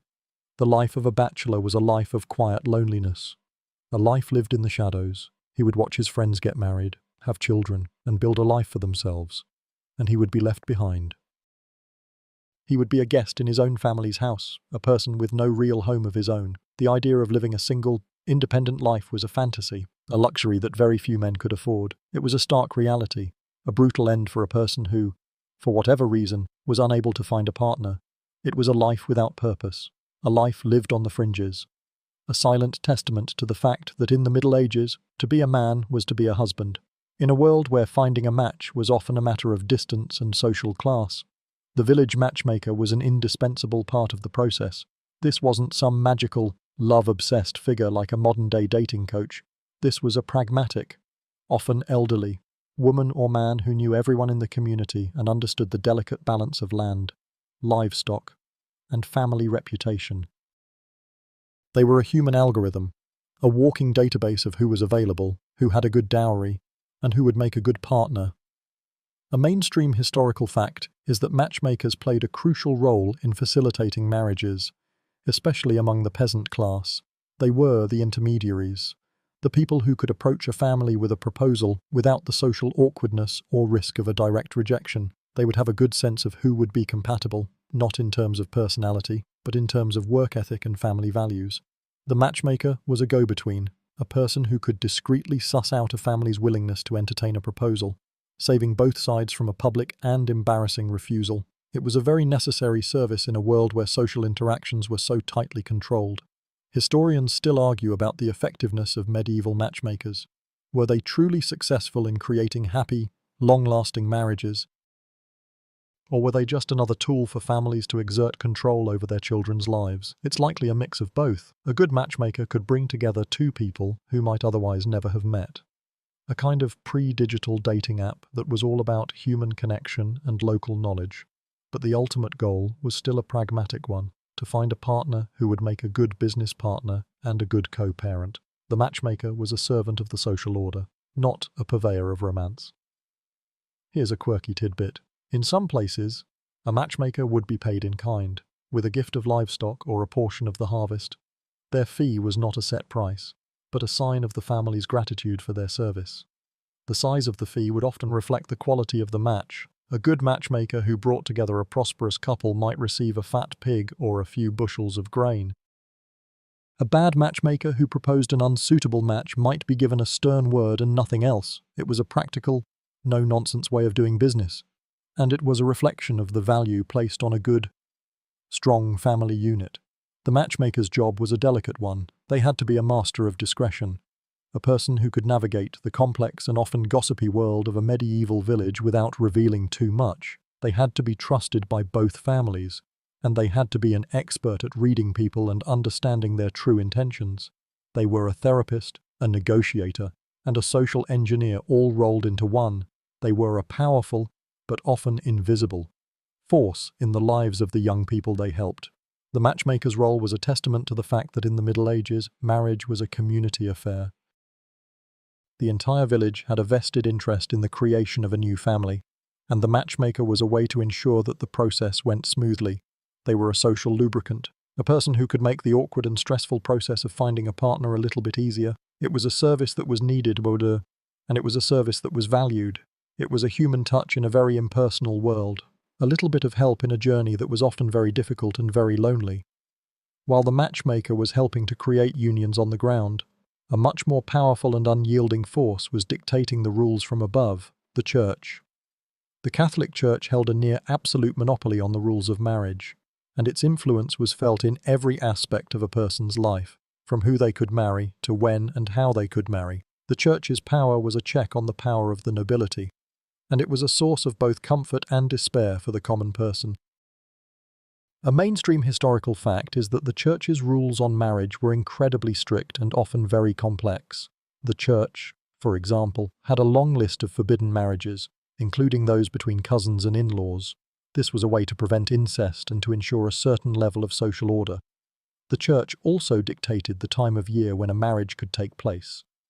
Marriages were forbidden during certain religious seasons, like Lent and Advent, as these were times of penance and reflection. A marriage, with all its feasting and celebration, was seen as an inappropriate activity for these somber times. Historians still argue about the true motivations behind the church's strict rules. Were they a genuine attempt to create a more moral and holy society, or were they a way for the church to exert more control over the lives of its flock? It's likely a mix of both. By controlling the rules of marriage, the church was able to ensure that its teachings were followed, and it was also able to collect fees for annulments and other marital services. The church's power over marriage was a powerful source of both spiritual and financial power.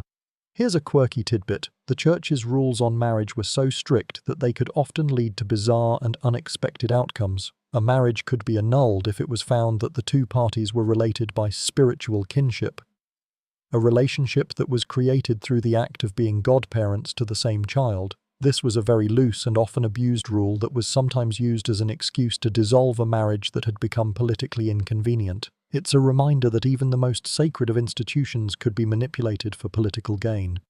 The church's power over marriage was a constant presence in a person's life. You would be raised with the knowledge that your marriage was a sacred bond, a promise made to God, and that it could never be broken.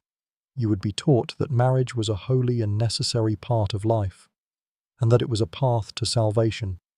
This was a source of great comfort for many, a belief that their marriage was blessed by God and that it was a part of a much larger, more holy plan. But for those who found themselves in a bad marriage, the church's rules were a source of great despair. There was no way out, no escape from a life that had become unbearable. The church's stance on divorce was a permanent and unyielding wall that stood in the way of a person's happiness. It was a reminder that in the Middle Ages, happiness was a luxury, and duty was a necessity. The church's power over marriage was a force that shaped the lives of millions of people, a rigid and unyielding system that was a source of both comfort and despair. While peasants and minor lords were negotiating marriages for land and livestock, the stakes were 1,000 times higher for royalty, for a king or a queen. Marriage was not a personal decision, it was a matter of state. Royal marriages were the ultimate arranged marriages, a complex game of political chess where the players were not just families, but entire kingdoms. You, as a young prince or princess, were a pawn in this game, a living bridge between two nations, and your future happiness was a footnote in a much larger story. A mainstream historical fact is that royal marriages were almost always political tools. A king might marry a princess from a rival kingdom to secure a peace treaty, or he might marry a princess from a powerful ally to secure a military alliance. The dowry in a royal marriage would not be livestock or land, but entire provinces, or vast sums of money. The marriage was a public declaration of a new political alliance, a symbol of a new era of peace and cooperation. The ceremony itself would be a grand, international spectacle, a public show of power and wealth. Historians still argue about the emotional lives of these royal couples. Were they simply cold, distant partners in a political arrangement, or did they, over time, develop a genuine affection for each other? It's likely a mix of both. A royal couple might be forced into a marriage, but they would have a shared sense of duty and a shared destiny. They were both pawns in a much larger game, and they might have found a sort of solace in that shared experience. A royal marriage was a life of quiet luxury and immense pressure, a life lived in the public eye, with every action and every decision scrutinized by an entire nation. Here's a quirky tidbit. A king or a queen might have a proxy wedding, where a trusted servant or a family member would stand in for them during the ceremony. This was a way for a king to get married without having to travel to a new country. The proxy would often perform all the rituals of a wedding, including placing a ring on the finger of the bride and even, in some cases, The bedding ceremony. It was a bizarre and almost surreal ritual, a testament to the fact that for royalty, the wedding was a political act, not a personal one. The life of a royal spouse was a life of duty and sacrifice.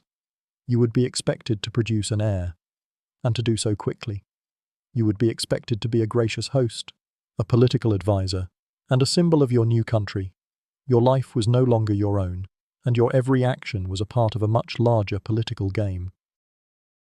Your children would be a part of that game, and they would be raised to understand that their destiny was not their own. It was a life of gilded cages, a life of immense power and immense constraint. The contrast between a royal marriage and a peasant one couldn't be starker. For a peasant, marriage was a matter of survival. For a king, it was a matter of power. For both, however, it was a life of duty and a life of sacrifice. The motivations were different, but the outcome was the same. A life that was not your own. A life that was a part of a much larger, more important story. It was a sobering thought, a reminder that whether you were a king or a commoner, your life was a part of a much larger, more important story. We've talked about the grand royal weddings, but now let's come back to earth. While kings were marrying for political power, the common people, the peasants working the land, had their own version of a wedding. This wasn't a grand spectacle, but a simple, heartfelt affair that was no less binding. The peasant's vow was a practical and personal one, a promise made not just to God, but to the community. It was a testament to the fact that in the Middle Ages, marriage was a part of daily life, a simple and necessary step that was taken with great seriousness. A mainstream historical fact is that for peasants, a marriage could be made with a simple exchange of vows and the public declaration of consent. This was known as sponsalia, or a hand-fasting, a legal and binding agreement made without a priest or a church. The couple would simply declare their intention to marry, and a few witnesses would be present to ensure that the vow was a sincere one. The church, of course, preferred a more formal wedding in a church, but it recognized these simple vows as legally binding. This was a form of marriage by common law, a public and communal affair that was a part of the fabric of daily life. Historians still argue about the true nature of these simple vows. Were they a form of rebellion against the church's authority, a way for peasants to marry without the church's interference, or were they simply a practical necessity, a way for people to get married when a priest was not available? It's likely a mix of both. The simple vow was a way for a couple to get married quickly, and it was also a way for the community to witness and approve of the union. It was a simple, honest way of doing things, a reflection of the peasant's pragmatic and no-nonsense approach to life. Here's a quirky tidbit. In some regions, a peasant couple would cement their vows with a simple ritual, like sharing a piece of bread or a drink of ale. This was a symbolic act, a way to show that they would now share a life and a future together. It was a beautiful and simple tradition, a personal and heartfelt way of making a lifelong commitment. It was a far cry from the grand, elaborate weddings of the nobility, but it was a vow that was no less meaningful. It was a testament to the fact that in the Middle Ages, a promise made was a promise kept. The peasant wedding was a community affair. The entire village would gather to witness the vows, to offer their blessings, and to celebrate the new union. There would be music and dancing, a little bit of food and drink, and a lot of goodwill. It was a celebration of a new family, a new life, and a new generation. The wedding was a moment of joy, a moment of community, and a moment of hope. It was a reminder that even in the toughest of times, people still found a way to celebrate life and to find a little bit of happiness. The contrast between the peasant wedding and the royal wedding couldn't be starker. For a peasant, a wedding was a simple, personal affair. For a king, it was a political act. For both, however, it was a life of duty and a life of sacrifice. The motivations were different, but the outcome was the same, a life that was not your own, a life that was a part of a much larger, more important story. It was a sobering thought, a reminder that whether you were a king or a commoner, your life was a part of a much larger, more important story. The vows have been exchanged, the feast has been had, and the bedding ceremony, blessedly, is over. But your marriage, like all things in the Middle Ages, is not just a private affair. It is a public one, a matter of community interest and a subject of constant scrutiny. The opinion of your neighbours, your friends, and your family is a powerful force, and their approval or disapproval could make or break your marriage, regardless of what the church or the law had to say.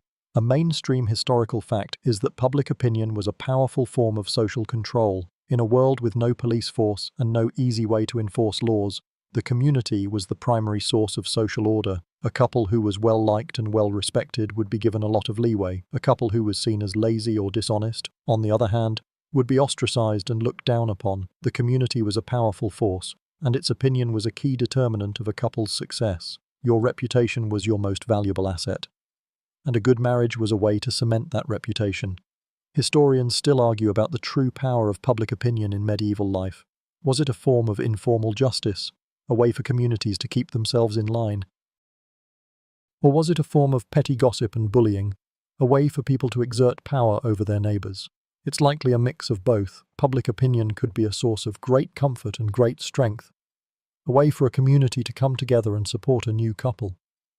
But it could also be a source of great pain and great shame, a way for a community to turn on a couple who was seen as different or as a failure. Here's a quirky tidbit. In some places, a couple who was caught in an act of dishonor, like cheating on their spouse or a public dispute, would be subjected to a charivari, a public shaming ritual. The neighbors would gather outside their house, banging pots and pans, singing rude songs, and making a general racket. This was a form of public punishment, a way for the community to show its disapproval and to force the couple to mend their ways. It was a brutal and humiliating experience, a testament to the fact that in the Middle Ages, a private failing was a public one, and the community had a right to know. The approval of your neighbors was a source of great power. A couple who was well-liked would find it easier to get a loan, to borrow tools, or to get help in a time of need. A couple who was not liked would be left to fend for themselves. The community was a powerful force, and its opinion was a key determinant of a couple's success. The marriage was a public performance, and your life together was a part of a much larger, more important story. The community was the audience, and you were the star of the show. The life of a married person was a life of quiet sacrifice and a life of public performance.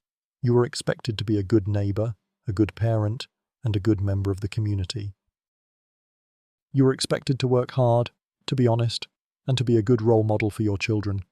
Your life was a part of a much larger, more important story, and the community was there to witness it. It was a life of immense pressure and immense reward, a life lived in the public eye, with every action and every decision scrutinized by an entire village. We've talked about arranged marriages and public opinion, but what about the love that was truly forbidden, the love that went against the rules of society, religion, and family? This is the story of those who dared to love outside of the prescribed norms, and the harsh and often brutal consequences they faced. This is the story of a love that was a rebellion, a dangerous and often fatal choice that had ramifications for everyone involved. A mainstream historical fact is that forbidden love was a dangerous game. A love affair between a knight and a peasant, for example, was an unthinkable transgression. A love between a Christian and a Jew was a crime that could be punished with death. A love between two people of the same gender was a sin that was not only forbidden by the church, but was also a crime that could be punished with imprisonment or death. The rules were clear, and the consequences were dire. A person who dared to love outside of the prescribed norms was a person who was a threat to the social order, a person who had to be punished. Historians still argue about the frequency of these forbidden loves. Were they a rare and isolated occurrence, a romantic fantasy that rarely came to fruition, or were they a secret, underground movement, a form of quiet rebellion against the rigid social order? It's a question that is difficult to answer, as the historical record is often silent on these matters. But it's clear that the temptation was there, a desire for a different kind of love that was powerful enough to make people risk everything for it.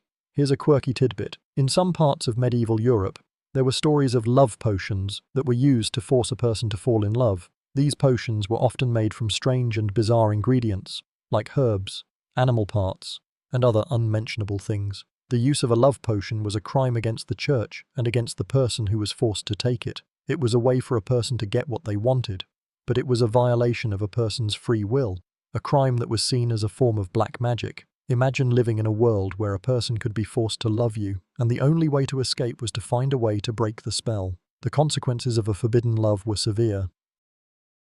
A woman who loved a man outside of her social class might be disowned by her family and forced to live a life of poverty. A man who loved a woman from a different religion might be excommunicated by the church and ostracized by his community. A couple who loved each other in secret might be discovered and subjected to public humiliation, physical punishment, or even death. The stakes were incredibly high, and the risk was often not worth the reward.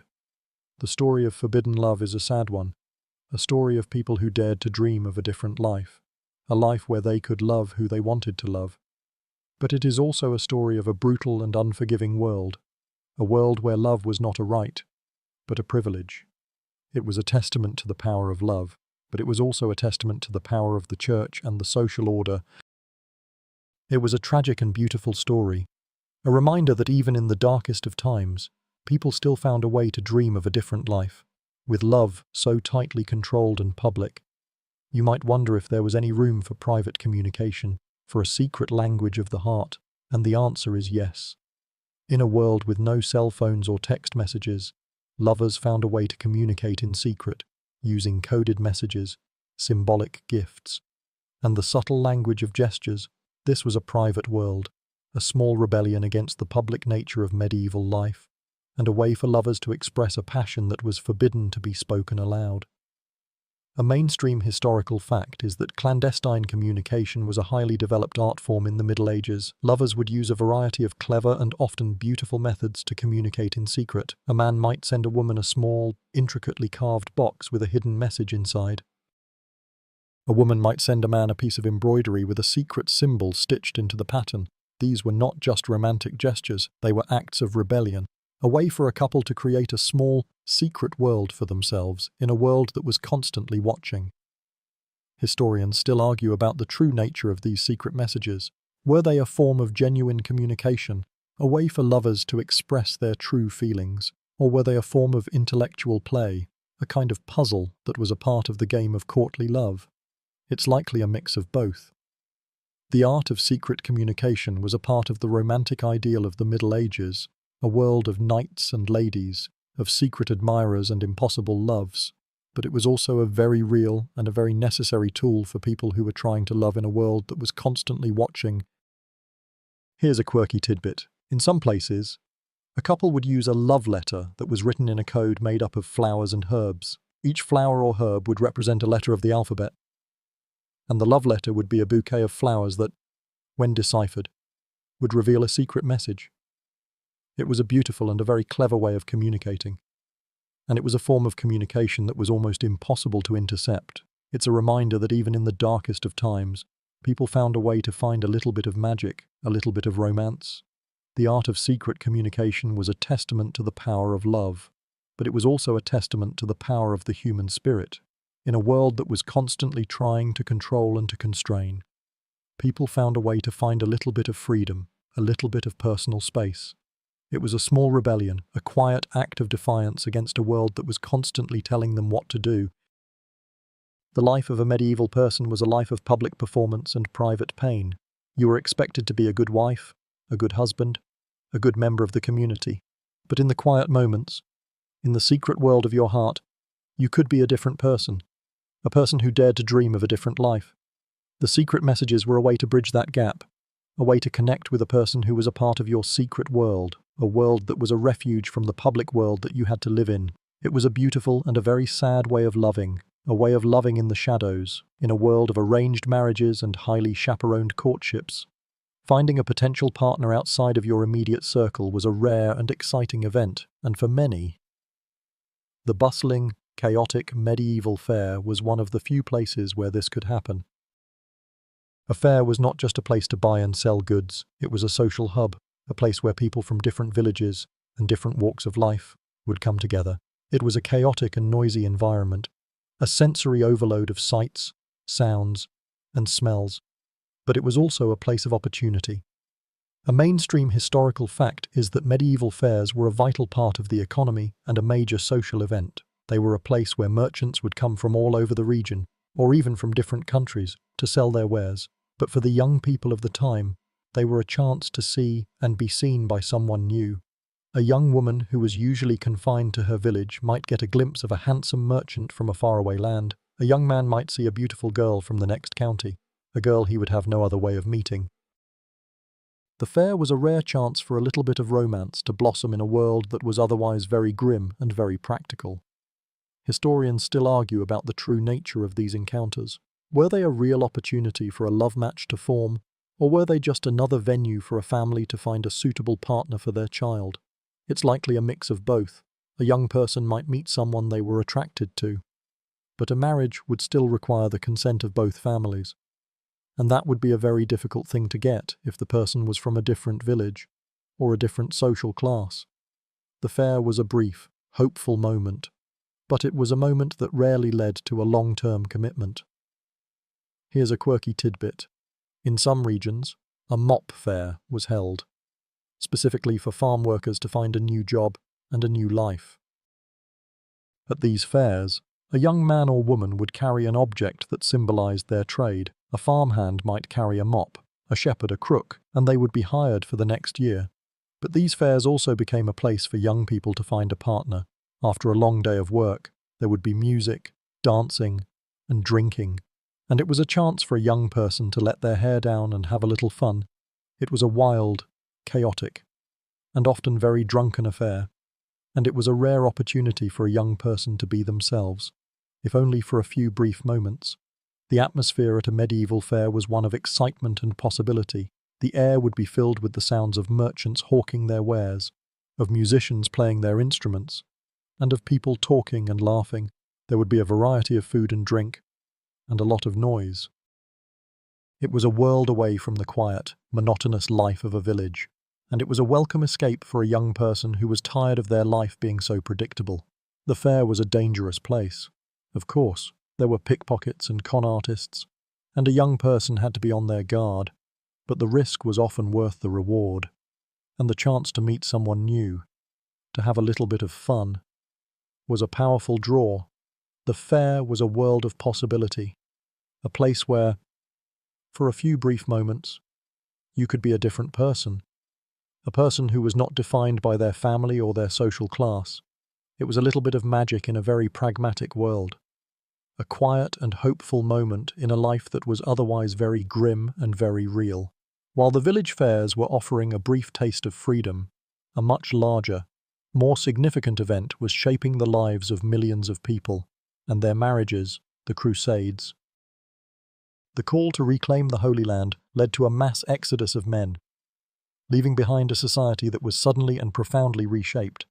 This was not a quick trip to the store. This was a years-long, often fatal, journey to the other side of the world, and it had a profound and lasting impact on the lives of the women who were left behind. A mainstream historical fact is that the Crusades created a huge number of widows and single women. A man who went on a crusade might never come back, or he might return many years later, changed by his experience. This created a new social dynamic, a world where women were suddenly in charge of their own households, their own land, and their own lives.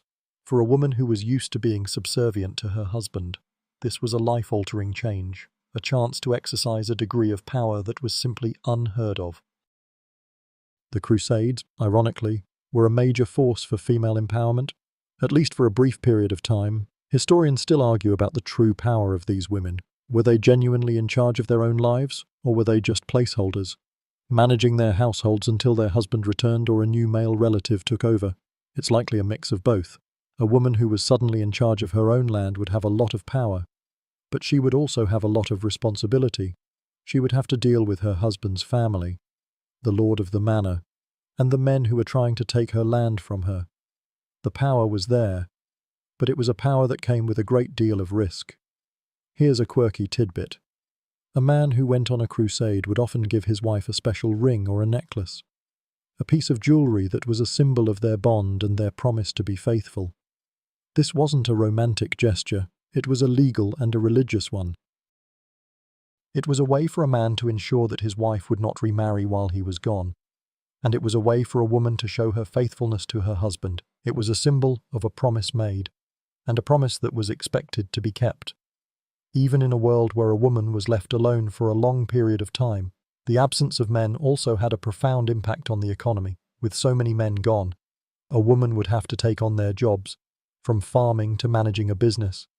This was a challenging but empowering experience, a chance for a woman to prove her worth and to show that she was just as capable as a man. The Crusades, for all their brutality and their violence, were a major force for social and economic change, and a major force for female empowerment. The Crusades were a major force in the medieval world, and their impact on marriage and family life was profound. They created a new class of women, women who were in charge of their own lives and who were not afraid to take on the responsibilities of a man. It was a brief, but important, period of change, a moment when the social order was turned on its head. It was a testament to the fact that even in the most rigid of societies, change was always possible, and it was a reminder that even in the most romantic of gestures, there was always a very practical, very unromantic subtext. As the Middle Ages began to wane, a subtle but significant shift began to occur in how people thought about marriage and personal choice. The old, rigid systems of arranged marriages and dowries were still very much in place, but new ideas were beginning to take root. Ideas that would slowly but surely change the way people viewed love and relationships. This was not a revolution, but an evolution. A slow, quiet change that was a testament to the power of new ideas. A mainstream historical fact is that the late medieval period saw a growing emphasis on personal consent in marriage. At least in theory, the Church, as we've seen, had always held that a marriage was only valid if both parties consented to it. But in the late Middle Ages, this idea began to take on a new and more powerful meaning.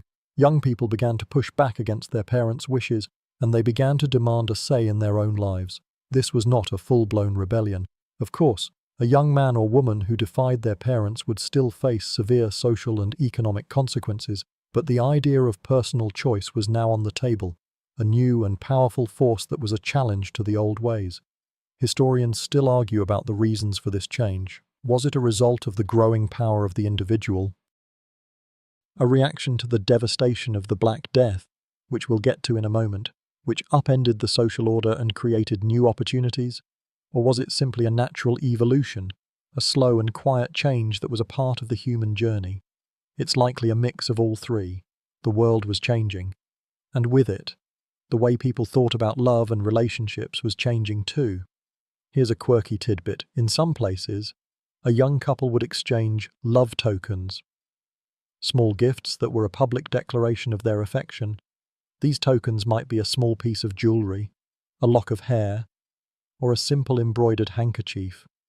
They were a way for a couple to show their love for each other, and they were a quiet form of rebellion against the old, loveless ways. They were a sign that a new, more personal kind of love was beginning to take root, a love that was a product of a personal choice, not a family contract. The late medieval period was a time of great change, a time when the old and the new were in a constant state of tension. The old ways were still very much alive, but new ideas were beginning to challenge them. The idea of personal choice, of individual happiness, was a powerful one, and it was a force that would, in time, lead to a new kind of society. A society where love and marriage were not just about duty and survival, but about personal fulfillment. The slow shift in attitudes towards marriage was a testament to the fact that even in the most rigid of societies, change was always possible. It was a testament to the power of new ideas, and a testament to the power of the human spirit.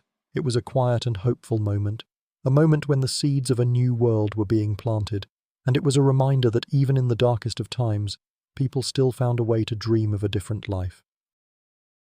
The journey from arranged marriage to personal choice was a long one, but it was a journey that had, at last, begun, while society was slowly shifting. An event of cataclysmic proportions was about to accelerate that change in a way no one could have predicted: the Black Death.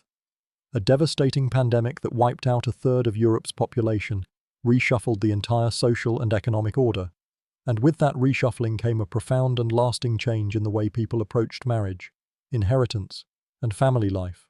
The plague was a brutal force, but it was also a force for change, a chaotic wind that blew away the old social structures and created new opportunities. A mainstream historical fact is that the Black Death fundamentally altered the marriage market. With so many people dead, there was suddenly a surplus of land and a shortage of labor. This meant that a young man who might have been too poor to get married before the plague could now afford to buy his own land and start a family. A young woman who might have had no dowry before could now suddenly inherit a large sum of money or land from a deceased relative. The social order was upended, and with it, the old rules of marriage were thrown out the window. The plague was a great equalizer, a brutal force that made a mockery of social class and family lineage. Historians still argue about the emotional impact of the plague on marriage and family life. Did the constant fear of death lead people to live life to the fullest, to marry for love and to have children? Or did it make them more pragmatic, more focused on survival and less on personal happiness? It's likely a mix of both. The plague was a source of great fear and great despair, but it was also a source of new opportunities. People who had been stuck in a life of poverty and duty could now, for the first time, imagine a different life, a life where they could choose who they wanted to be with.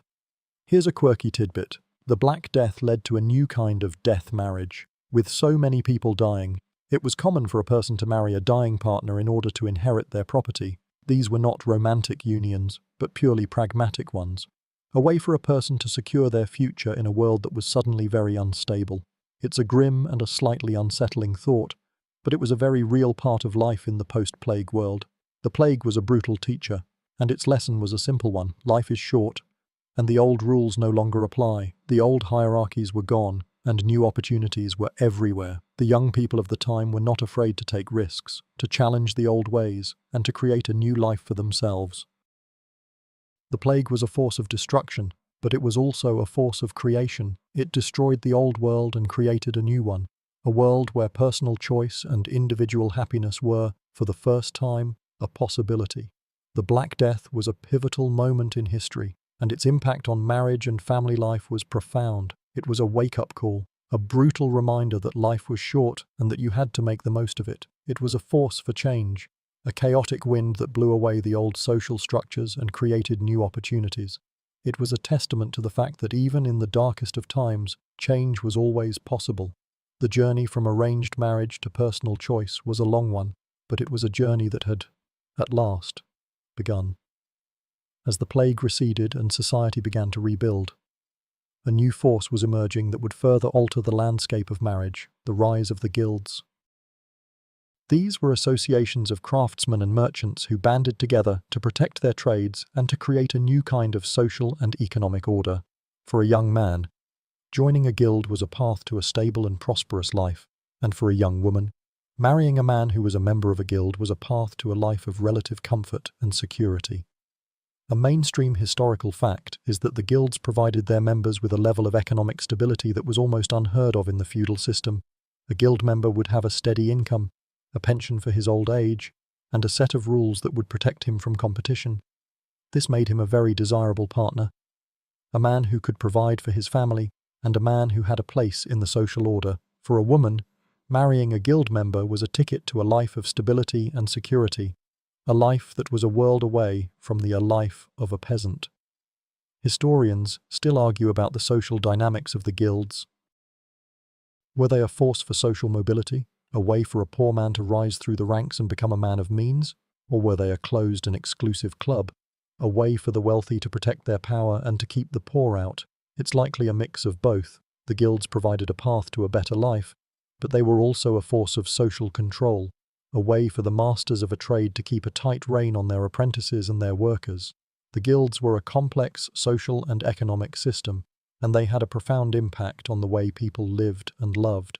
Here's a quirky tidbit: a guild member was often required to get the permission of his guild before he could get married. This was a way for the guild to ensure that a member was not marrying outside of his social class.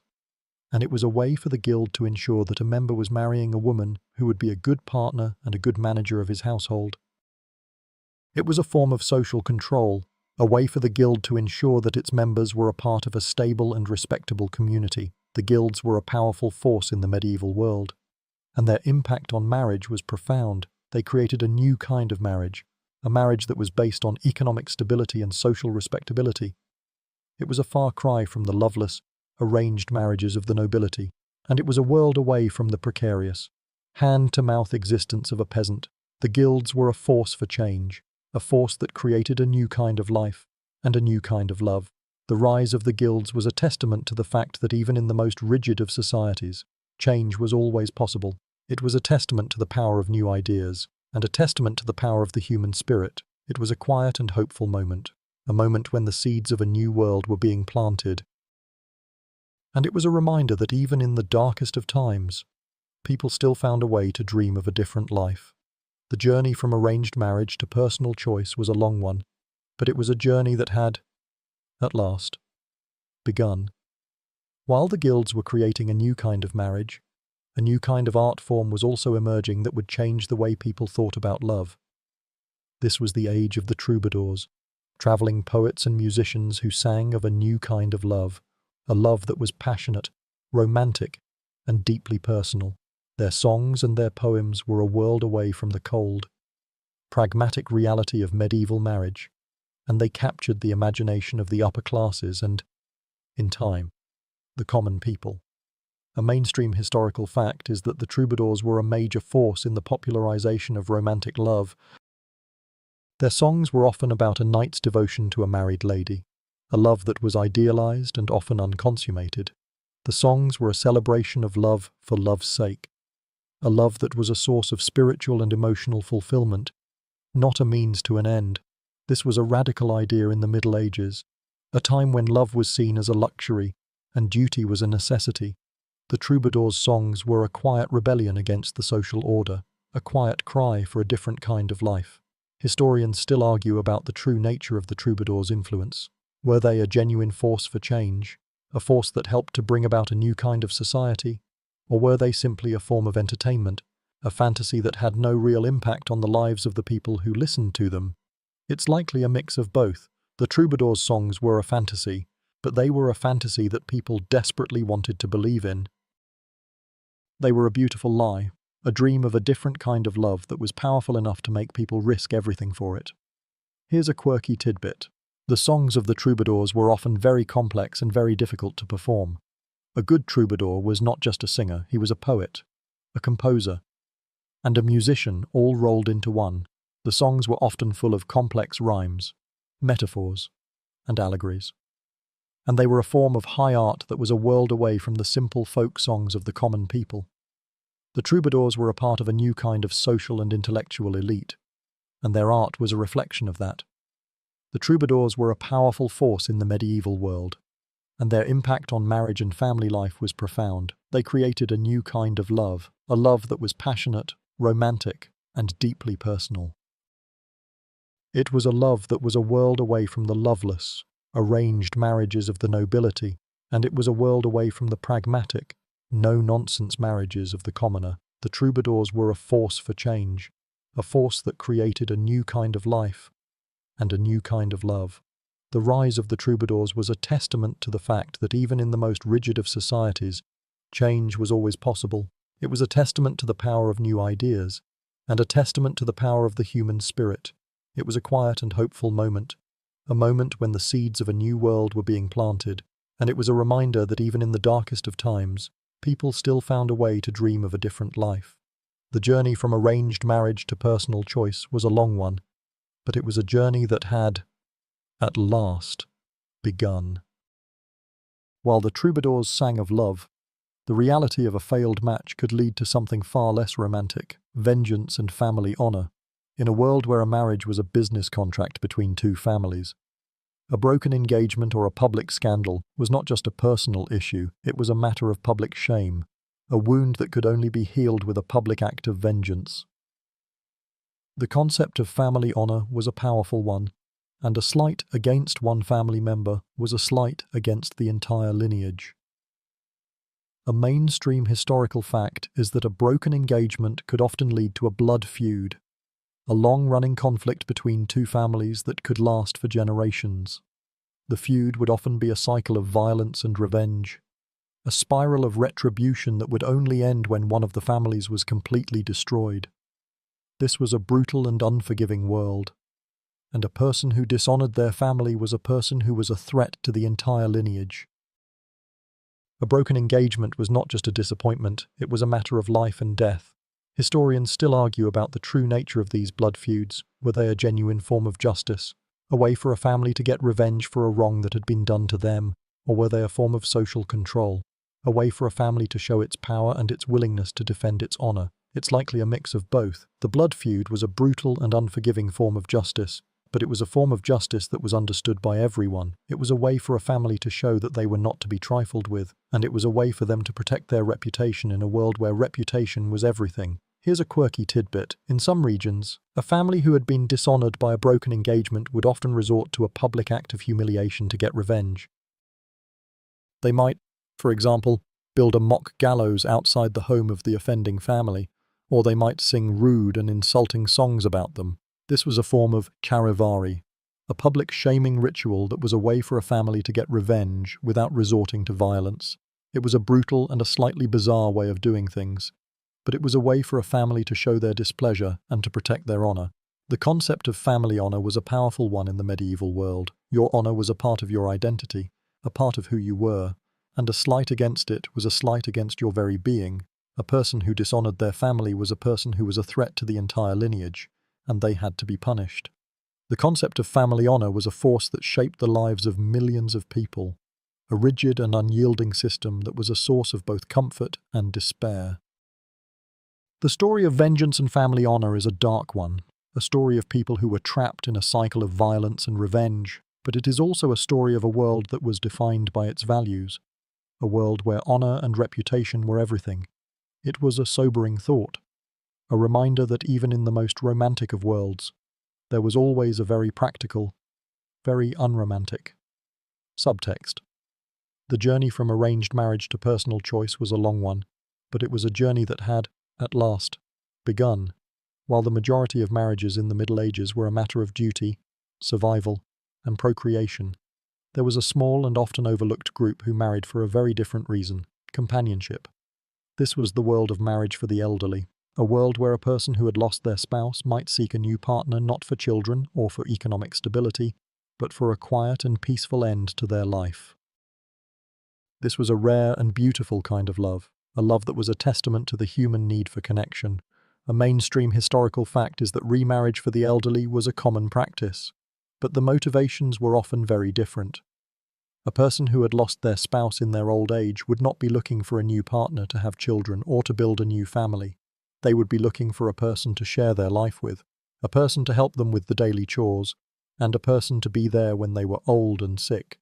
This was a very different kind of marriage, a marriage that was based on companionship and mutual respect. Historians still argue about the true nature of these marriages. Were they genuinely about companionship, a rare moment of personal choice in a world of loveless marriages? Or were they still pragmatic, a way for an old person to secure a caretaker for their final years? It's likely a mix of both. An old person who married for companionship would still be looking for a person who was a good manager of a household and a good partner in their daily life, but the emphasis would be on a shared life, a life that was a refuge from a world that had become very lonely. Here's a quirky tidbit. In some regions, a couple who married in their old age would have a special ceremony that was a lot less formal than a first wedding. There would be no public feast or a grand procession. The couple might simply exchange vows in front of a few close friends and family members, and they would then begin their new life together. This was a reflection of the fact that this was not a new family being created, but a new chapter in a person's life. The marriage of an elderly couple was a beautiful and a very sad thing. It was a testament to the fact that even in the end of life, a person still had a need for connection, a need for a shared life. It was a quiet and a hopeful moment, a moment when two people who had lived a long and a difficult life could, at last, find a little bit of happiness. The story of marriage for the elderly is a quiet and often overlooked one, a story of a different kind of love, a love that was not about duty or survival, but about companionship and mutual respect. It was a testament to the fact that even in the most rigid of societies, change was always possible. It was a testament to the power of new ideas, and a testament to the power of the human spirit. It was a quiet and hopeful moment, a moment when the seeds of a new world were being planted, and it was a reminder that even in the darkest of times, people still found a way to dream of a different life. You've successfully navigated the treacherous waters of medieval courtship. But there's one final obstacle to overcome: the in-laws. In a world where a marriage was a business contract between two families, marrying a person meant marrying their entire lineage. This was a big deal, and the success of your marriage depended not just on your ability to get along with your new spouse, but on your ability to get along with their entire family.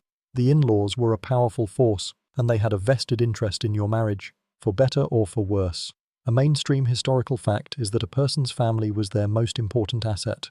A person's reputation, their social standing, and their economic well-being were all tied to the reputation of their family. Marrying into a new family was a big deal, and it was a decision that was not taken lightly. A family would be judged not just on its wealth, but on its honor, its reputation, and its standing in the community.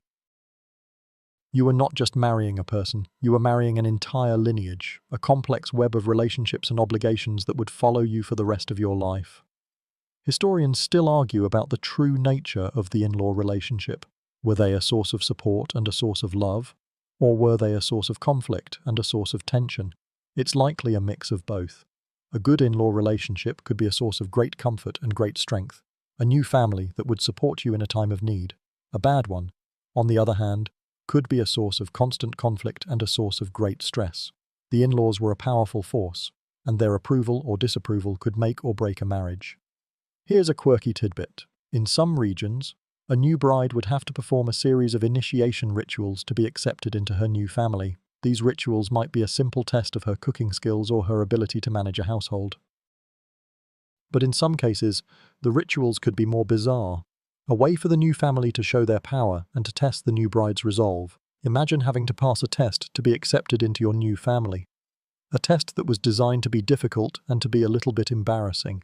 The in-laws were a powerful force in the medieval world, and their impact on marriage was profound. They were a source of both comfort and despair, a force that could make a marriage a source of great happiness or a source of great stress. They were a reminder that in the Middle Ages, a private marriage was a public one, and a personal decision was a family one. The story of the in-laws is a quiet one, a story of the quiet sacrifices and the quiet tensions that were a part of every marriage. It was a testament to the fact that in the Middle Ages, a private marriage was a public one, and a personal decision was a family one.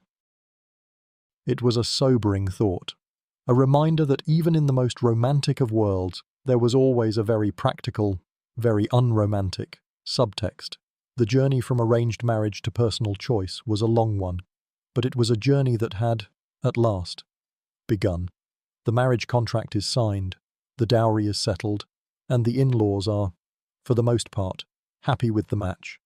But there's one final, bizarre step that a couple might take to ensure their future happiness: astrology. In a world with no weather forecasts and no scientific understanding of the universe, people turned to the stars for guidance, and for a young couple, the stars could be a powerful force, a force that could determine the date of their wedding and the success of their future.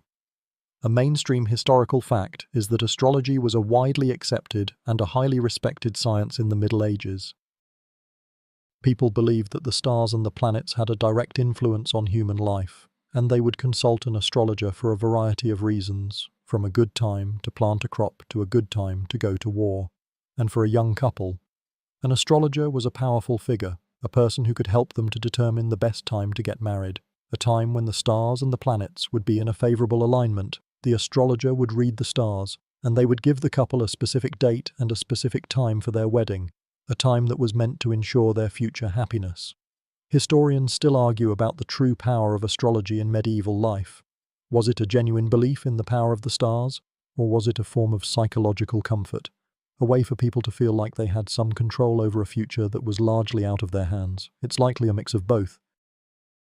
The belief in astrology was so widespread that even the church had to issue warnings against certain practices. The promise of a good future, however, would have been a powerful one, and for a person with very few options, it would have been a difficult promise to resist.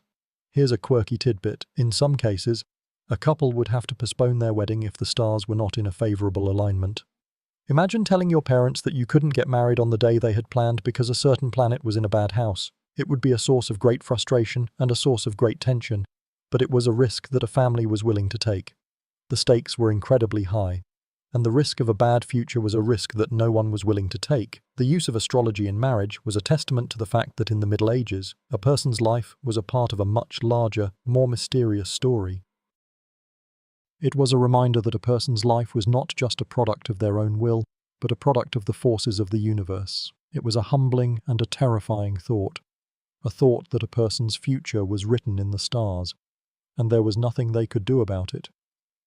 The story of astrology is a quiet and often overlooked one, a story of a different kind of love, a love that was not about duty or survival, but about a belief in a magical and a mysterious universe. It was a testament to the fact that even in the most rigid of societies, change was always possible. It was a testament to the power of new ideas and a testament to the power of the human spirit. It was a quiet and hopeful moment, a moment when the seeds of a new world were being planted, and it was a reminder that even in the darkest of times, people still found a way to dream of a different life.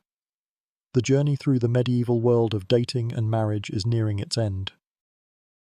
The old, rigid systems of arranged marriages and dowries were still very much in place, but the seeds of change that were planted by the Black Death, the rise of the guilds, and the songs of the troubadours were beginning to blossom. The world was slowly but surely moving towards a new era, an era where love and personal choice would play a much larger role in the lives of ordinary people. This was the dawn of a new age, an age that would, in time, lead to the world we know today. A mainstream historical fact is that the late medieval period was a time of great social and economic change. The old feudal system was beginning to crumble, and a new, more urban and more capitalist society was beginning to emerge. This new society was one where a person's success was not just a product of their birth, but a product of their hard work and their ambition. This new society was one where a person had more freedom, more choice, and more control over their own lives. And with this new freedom came a new way of thinking about love and relationships. Historians still argue about the true nature of this transition. Was it a peaceful and a quiet one, or was it a time of great conflict and a time of great tension? It's likely a mix of both. The old ways were not going to die out without a fight. The nobility would resist the change, and the church would resist the change. But the forces of change were too powerful, and the old ways were too weak. The world was moving forward, and there was nothing anyone could do about it. Here's a quirky tidbit. The end of the medieval era saw the rise of the love sonnet, a new kind of poetry that was a celebration of a person's love for another. The sonnets were a new and a more personal kind of art, an art that was a reflection of the new kind of love that was beginning to emerge. The sonnets were a quiet rebellion against the old, loveless ways, a quiet cry for a different kind of life.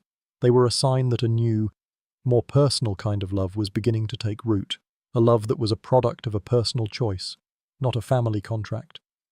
The end of the medieval era was a time of great change, a time when the old and the new were in a constant state of tension.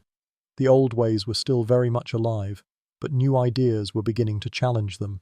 The idea of personal choice, of individual happiness, was a powerful one, and it was a force that would, in time, lead to a new kind of society. A society where love and marriage were not just about duty and survival, but about personal fulfillment. The journey from arranged marriage to personal choice was a long one, a journey that had been going on for hundreds of years, but it was a journey that had, at last, reached its end. The medieval world was fading, and a new world was being born. A world where love and marriage were, for the first time, a matter of personal choice, a matter of personal happiness. It was a beautiful and a hopeful thought, a quiet end to a long and a difficult journey. We've travelled a long way together tonight. We began in a world where your marriage was a contract, a business deal, a matter of duty and survival. We walked through the harsh realities of childhood betrothals, the rigid rules of courtship, and the cold, unromantic reality of a life lived in the shadows of a family's honour. We've seen how the church, the guilds, and even the plague all played a part in a game where you were a mere pawn. We've explored the weird and the wonderful, from crocodile dung sunscreen to love potions, from bedding ceremonies to proxy weddings. We've seen how people found a way to love in the shadows, using secret messages and symbolic gifts. We've seen how love, forbidden love, could be a rebellion. a dangerous and often fatal choice that had ramifications for everyone involved. And we've ended in a world that was just beginning to change, a world where the seeds of a new kind of love were being planted, a love that was a product of a personal choice, not a family contract. We've seen how a few new ideas, a few quiet rebellions could, in time, change the entire world. We've seen how the journey from a loveless, arranged marriage to a marriage of personal choice was a long one, but it was a journey that had, at last, reached its end. The sun is beginning to rise on the medieval world, and with it, a new age of love and marriage is dawning, the old ways are fading, and a new world is being born. A world where a person's heart is a part of the contract. A world where a person's happiness is a part of the deal. The journey from a world of duty to a world of love was a long one, and you have, at last, arrived. As the sun sets on our story and rises on a new day, let your mind drift from the muddy roads and stone castles. Let the images of arranged marriages and public shaming fade away. The journey is over, and the past is at rest. You have earned your peace. The echoes of the past are fading, and all that's left is the quiet, the hum of the fan, the soft rhythm of your breathing. It's just you now, and the stillness of the night. Let go. Let yourself be completely at peace. Sweet dreams. End of script. Sweet dreams.